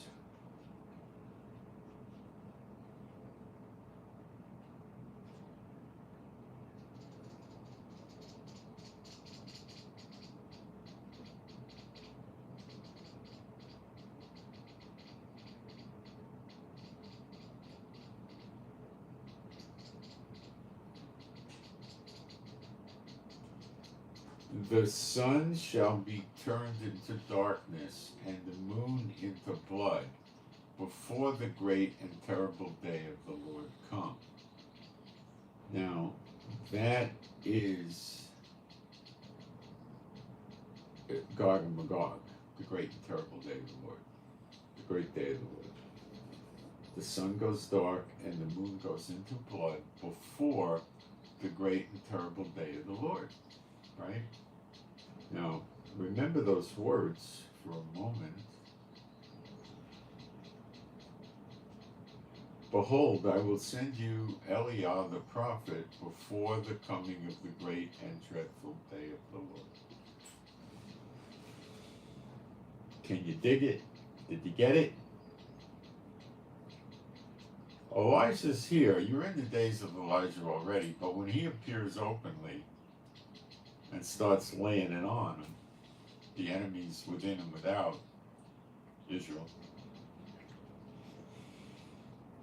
I'll read it again. Behold, I will send you Eliah the prophet before the coming of the great and dreadful day of the Lord. Now I will go to Joel 2. Keep it in your head.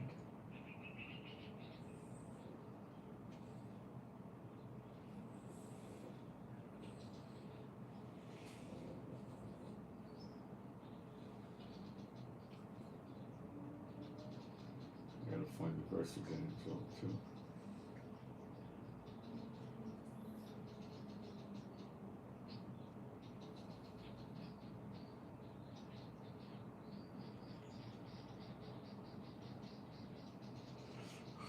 I lost it. Hold on a second.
It's Joel 2:31.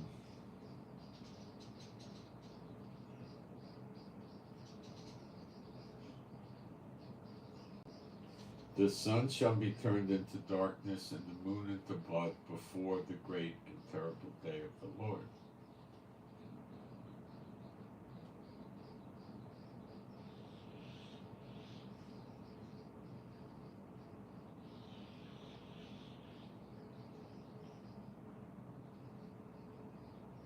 Behold, I will send you Elijah the prophet before the coming of the great and dreadful day of the Lord. So when Elijah starts working openly, you're going to see the sun's going to go dark, I would say, and the moon is going to turn to blood, and there's going to be a lot of death. It's not a coincidence that God used these same words in both places. Also, Acts 2:20, I think we pick it up.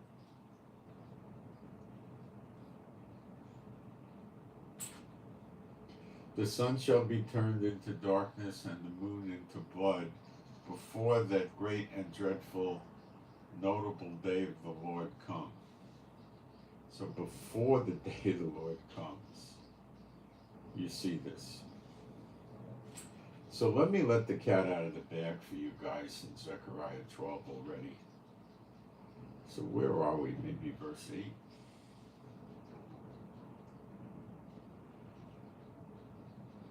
Maybe we never got past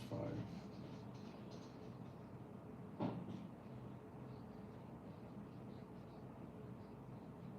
And the judges of Judah shall say in their hearts, the inhabitants of Jerusalem strengthen in Jehovah of armies Elohim.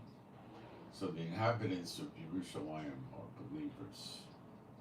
In that day, it's one day, will I make the judges of Judah like an earth of fire among the wood, and like a torch of fire in a sheaf, and they shall devour, and they'll burn up all the people round about, on the right hand and on the left, and Jerusalem shall be inhabited again. It doesn't really say that. It says Jerusalem shall remain still in her own place, even in Jerusalem. Now, who do you know who has fire coming out of their mouth but the two witnesses? So God says it twice, so you get the idea. But when this was revealed back, thousands of years ago, people didn't know what he was talking about because the New Testament, Revelation, and so forth wasn't written.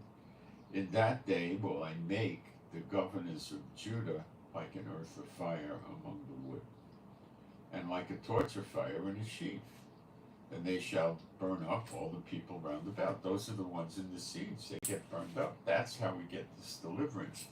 So the surviving Israelites will know that God saved them, not the IDF,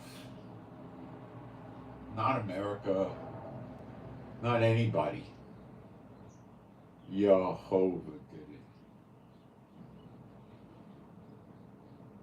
And let's keep reading, because this gets better. And now I'm in verse 7. Jehovah also shall save the tents of Judah first, that the glory of the house of David and the glory of the house of Jerusalem do not magnify themselves against Judah. See, it's just talking about Judah or Judah. There's no J in Hebrew, so it's Judah. In that day, it all happens in one day, shall the Lord defend the inhabitants of Jerusalem. Now listen to this. And he that is feeble, that's like old people that can't stand straight, and they canes, walkers, they stumble, they're bent over, right? He that is feeble among them at that day shall be as David. Well, obviously they're not feeble anymore. David killed Goliath. And that thing was a good 9 feet tall. More maybe. And David also killed a bear and a lion. And I don't know how many wolves and coyotes he took out watching the sheep. And the house of David shall be as Elohim, as the angel of the Lord before them. That's the glory of the God of Israel. and he killed 150,000 in one day. And David was a great warrior. He was a man of war, it says that in the scripture. Was he beloved of God? You bet.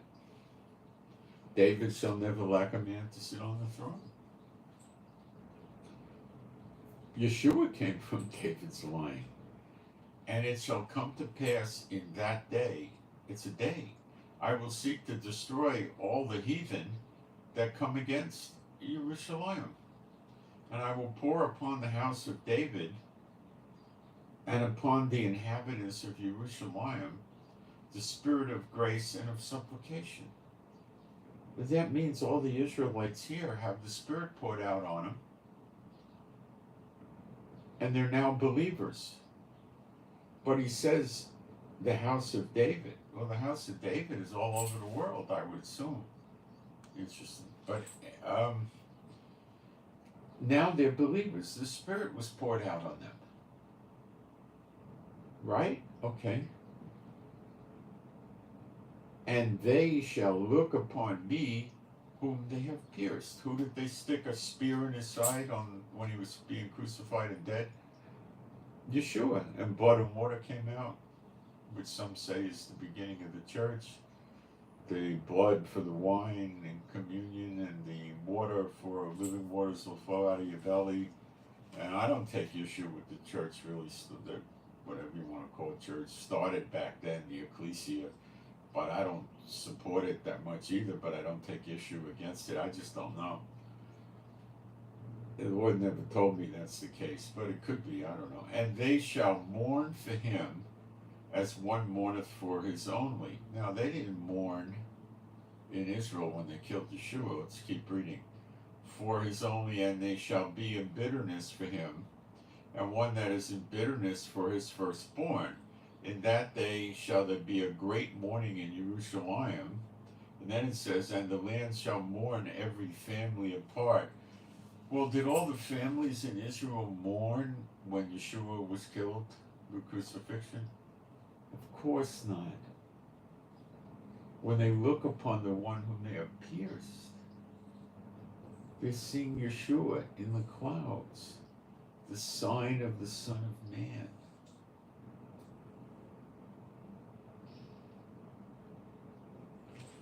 This they never teach you. You should hate the church for this.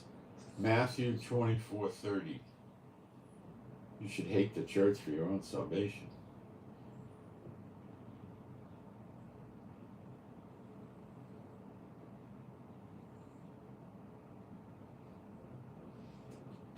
And then shall appear the sign of the Son of Man in heaven.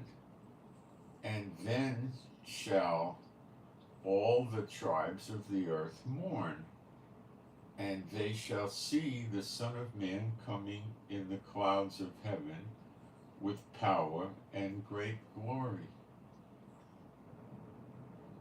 The mourning is the giveaway. This is when this happens.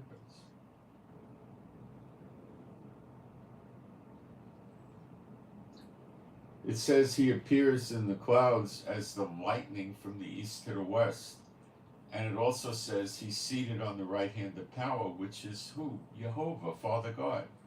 Why is he appearing at the right hand of Jehovah? Because in Psalms 110:1, it reads like this. The Lord said to my Lord, sit thou on my right hand until I make your enemies your footstool. When he appears in the clouds, his enemies are not yet his footstool. So he's still seated at the right hand of God, and that is why we see Jehovah in the clouds also.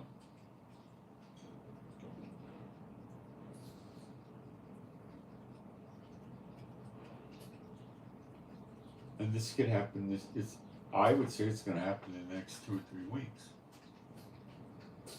Roughly, maybe 3.5 weeks or something like that. Before, it'd be the very latest, I would say, the first few days in August, like it's 1st, 2nd, 3rd, 4th, or something like that. And there you have it. Now, what happens when they see Yeshua? What happens? Does the Bible tell us specifically what happens? Of course it does, or I wouldn't bring it up, would I? I ain't stupid. John 6:40.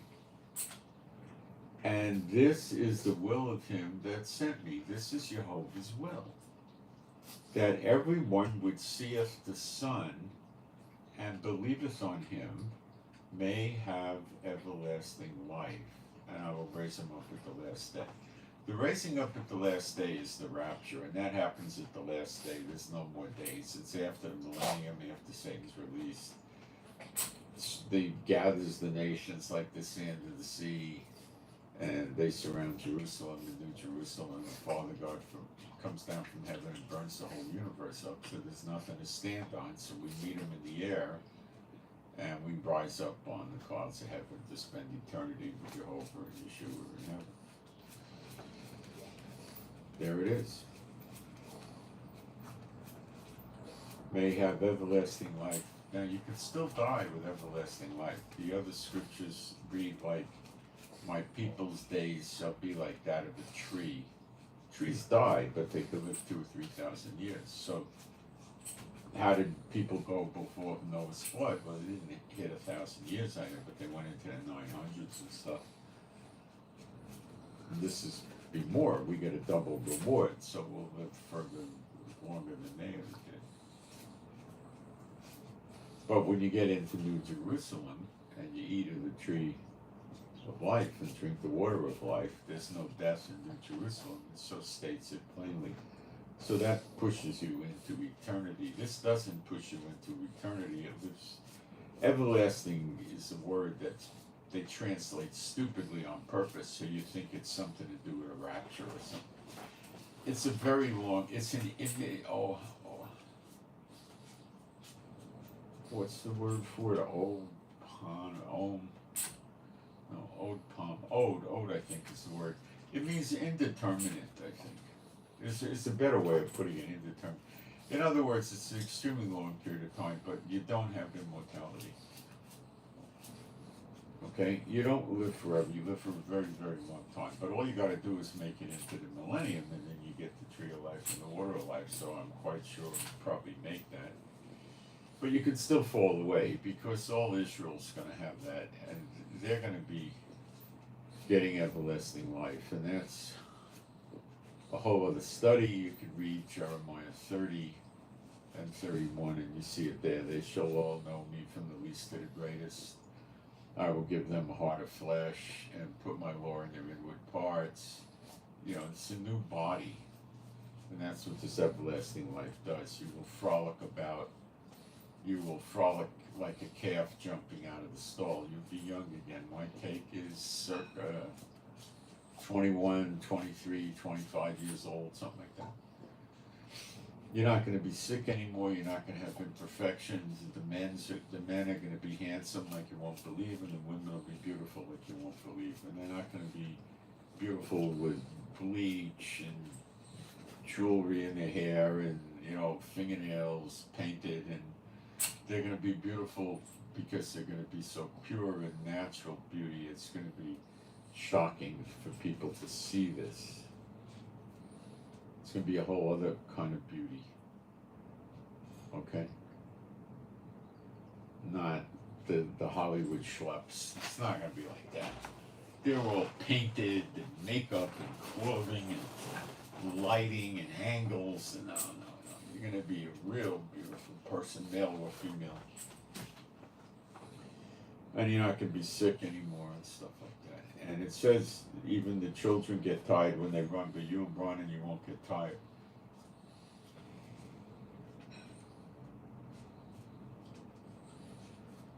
It probably will be like Samson. Seriously, I'm not just playing with you here. Probably like Samson. I'm trying to decide if we could be able to clear a 6-foot fence on a running jump, probably, maybe more, maybe 8 feet, 10 feet. Are we going to be big like Nephilim? No, there's no indication for any of that, no. Probably be about the same size. As far as I could tell, I don't know of any scripture where we go to be 10, 12 feet or that. It'll probably be about the same size you've always were. You're just going to be like you were in your early 20s, I'm guessing about that old, and it'll be much better. You're not going to have anything wrong with you. Nothing's going to not work right. Okay? My guess is if you knock the tooth out, another one would grow. That's a guess. Or maybe you won't knock your teeth out. I don't know. And that's when we fight with the Flintstones. And that's when we're going to get the land back. And I'm going to take a break and come back.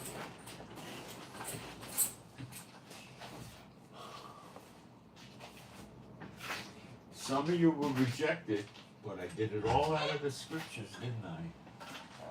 So what are you rejecting, me or the scriptures?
A little bit more about the sun dark and the moon to blood. Isaiah 60 verse 1. We'll start there. So if you're rejecting this, you're rejecting the scriptures, not me. Arise, shine. You see, when we see Yeshua, we're going to be like him. But what am I talking about? Let's go to 1 John, I think it's 3:2. Beloved, now are we the sons of God, and it doth not yet appear what we shall be, but we know that when he shall appear, that's not return to earth, that's appear, we shall be like him, and we shall see him as he is. We will be like him. And you're going to shine like him, like Moses did from Mount Sinai. They had to put a veil on him. You know, this is in Revelation. What is in Revelation 2 or 1? Maybe 2:7?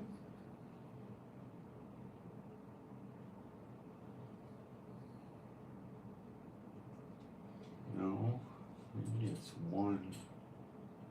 Every eye shall see him. Where is that one?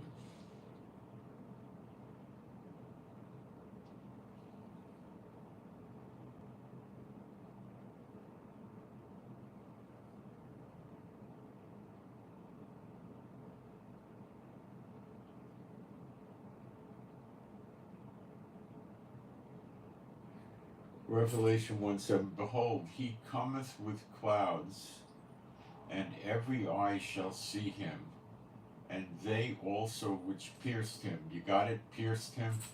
And all tribes of the land shall wail because of him. Even so. Amen. Now, if you're really in Yeshua, forget church membership. If you're really in Yeshua, you're in Israel, and when you see him, and every eye shall see him, because he comes as the lightning from the east to the west, seated on the right hand of power, which is his Father God Jehovah. When you see him or them, you will be changed into this everlasting life also, because you are Israel.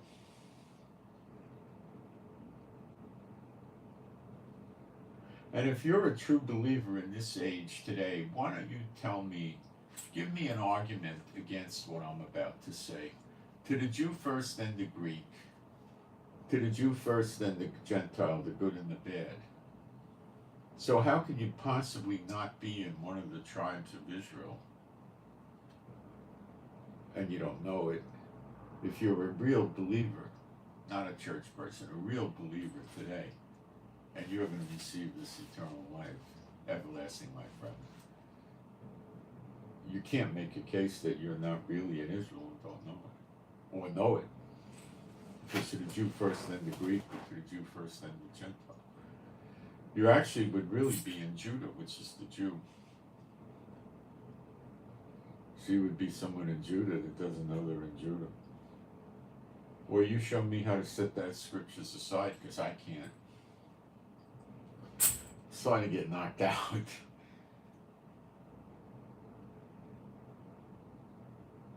So we'll finish with Isaiah 60.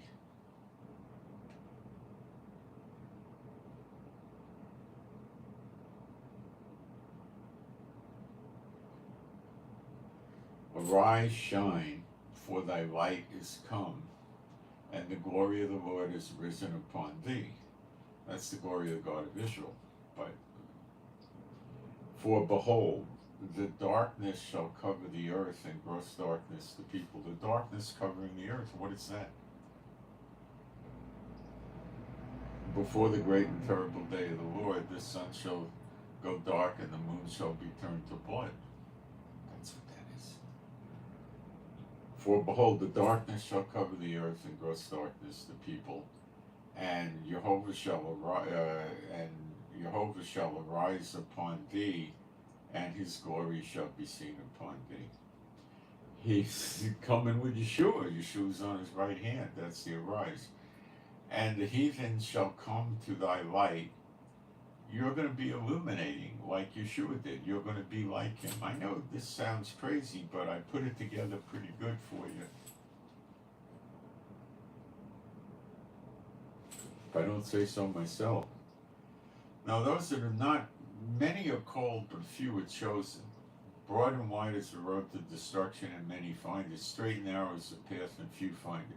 Only few are going to receive this. Many are going to reject it, and instead they're going to go for the Schofield Darby pre-trib rapture and the December 25th Christmas Jesus and all that. Okay, because they're called but not chosen. They're not really the elect.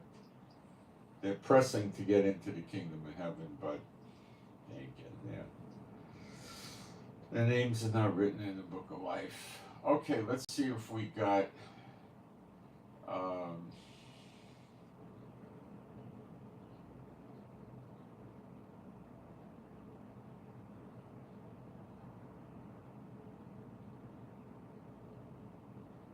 so this character gets in here and says the different books like Thessalonians and Corinthians was written to the people in those churches, not to us.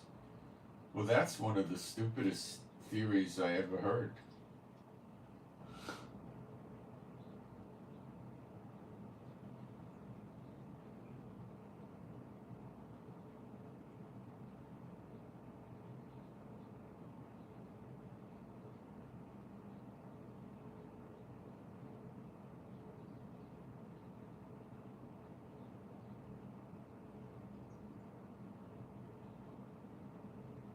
You can have a baptism as a confession before the day of the Lord, but faith without works is dead. I suppose that's a form of works. Baptism is essential.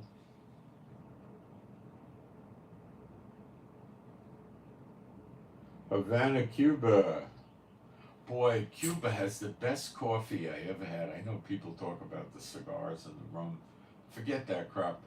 The coffee in Cuba is so good. Oh, it's fantastic. Is Harambe, and I don't know what Harambe is.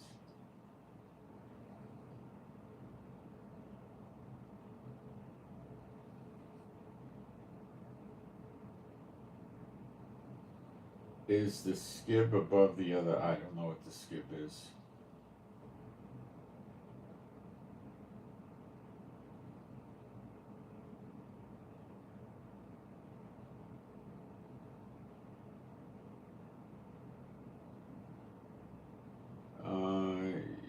It says that Yeshua will be like lightning in the sky from east to the west. I suppose you could say heaven, the heavens. I think would probably be better. English or Spanish? English here.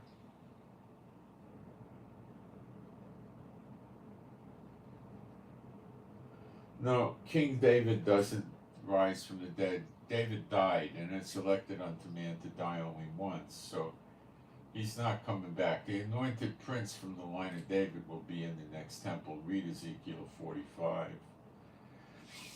It's David shall never lack a man to sit on the throne. David himself, literally, I know it sounds like he's resurrected, but no, he literally is not resurrected. No. If he was resurrected, he would be one of the two witnesses and they die, or he would be the anointed prince in the next temple and he dies in Daniel 9, around verse 26 or so. Okay, so I hope you guys got something out of this. There is a prayer request. Give me a minute. Prayer requests are important to the people that want the prayer request, obviously, and it's an important thing that we do. So the prayer request is for JC, Jack Charlie. No, this is not a joke. It's just somebody's initials. JC, Jack Charlie, JC. Prayer request is to receive and walk in the true gospel. So JC, to receive and walk in the true gospel.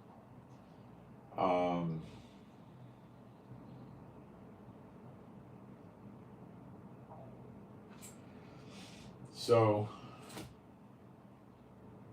there you have it. And this knocked me out pretty good. That'll be it for the day for me.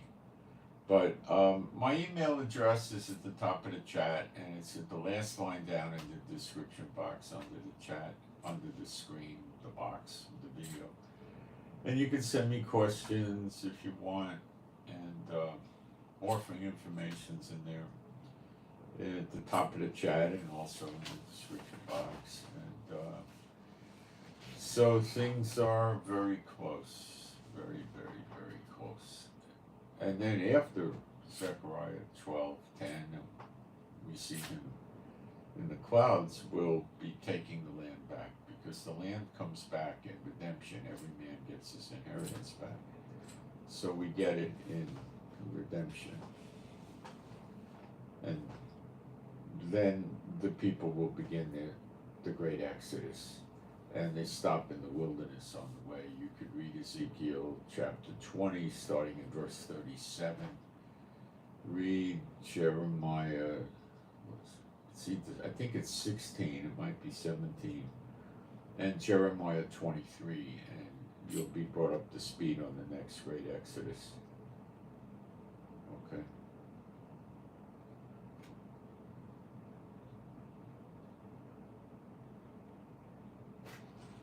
So I'm Moshe, my wife's Rivka. Please pray for our peace, safety, protection, and joy, and healing of our bodies, and pray for better videos, pray for the peace of Jerusalem, pray for our animals and pets, which are all rescues, that they be happy, healthy, and whole. And I just want you to know that the projected high temperature went down from 100 degrees to 98. So those prayers do help a little. You can keep it up though, I wouldn't complain. But anyway, thank you for that. And I hope you got something out of this. You probably did. And the reason I do the videos when I do is there's no good time to do it. You know, we're usually between 6 and 8 hours ahead of Eastern Standard Time in America. A small portion of my people live in Europe or India, which is very close in time to us. It's like, you know, the difference would be like, you know, California to New York. It's not severe. But probably over half my people or half live in Canada and America. But there's no real good time for me to do it, okay? If I do it during the day hours, they're at work or they're, you know, taking care of the babies and cleaning the house or shopping. You know, it's, when do you do it? There's no really good time. So that's why they could watch it as a video, but getting into the live stream is hard. Sometimes I think if I brought the live stream up at about 8 o'clock or 9 o'clock in the evening, America time, that it might be helpful. But does that really mean it's helpful? Because if it's 8 o'clock in the evening in New York, it's 5 o'clock in California and they're commuting back from work. So if it's 8 o'clock in California, it's 11 o'clock in New York and they're in bed. See, it doesn't... I've spent a lot of time going through it, so I just resigned myself to doing it on Holy Land time. And that's... I don't know. There's no real good solution for it. So I think maybe, I don't know, 5% of the people watch it as a live stream. Most people watch it as a video. So please hit the thumbs up. It helps with the algorithm with YouTube. And make sure you're subscribed if you want to get informed by me when the eggs start hitting the fan. Because I'll usually come on and do live streams at all hours of the day and night, if the internet's still up. And I'm out. Thank you.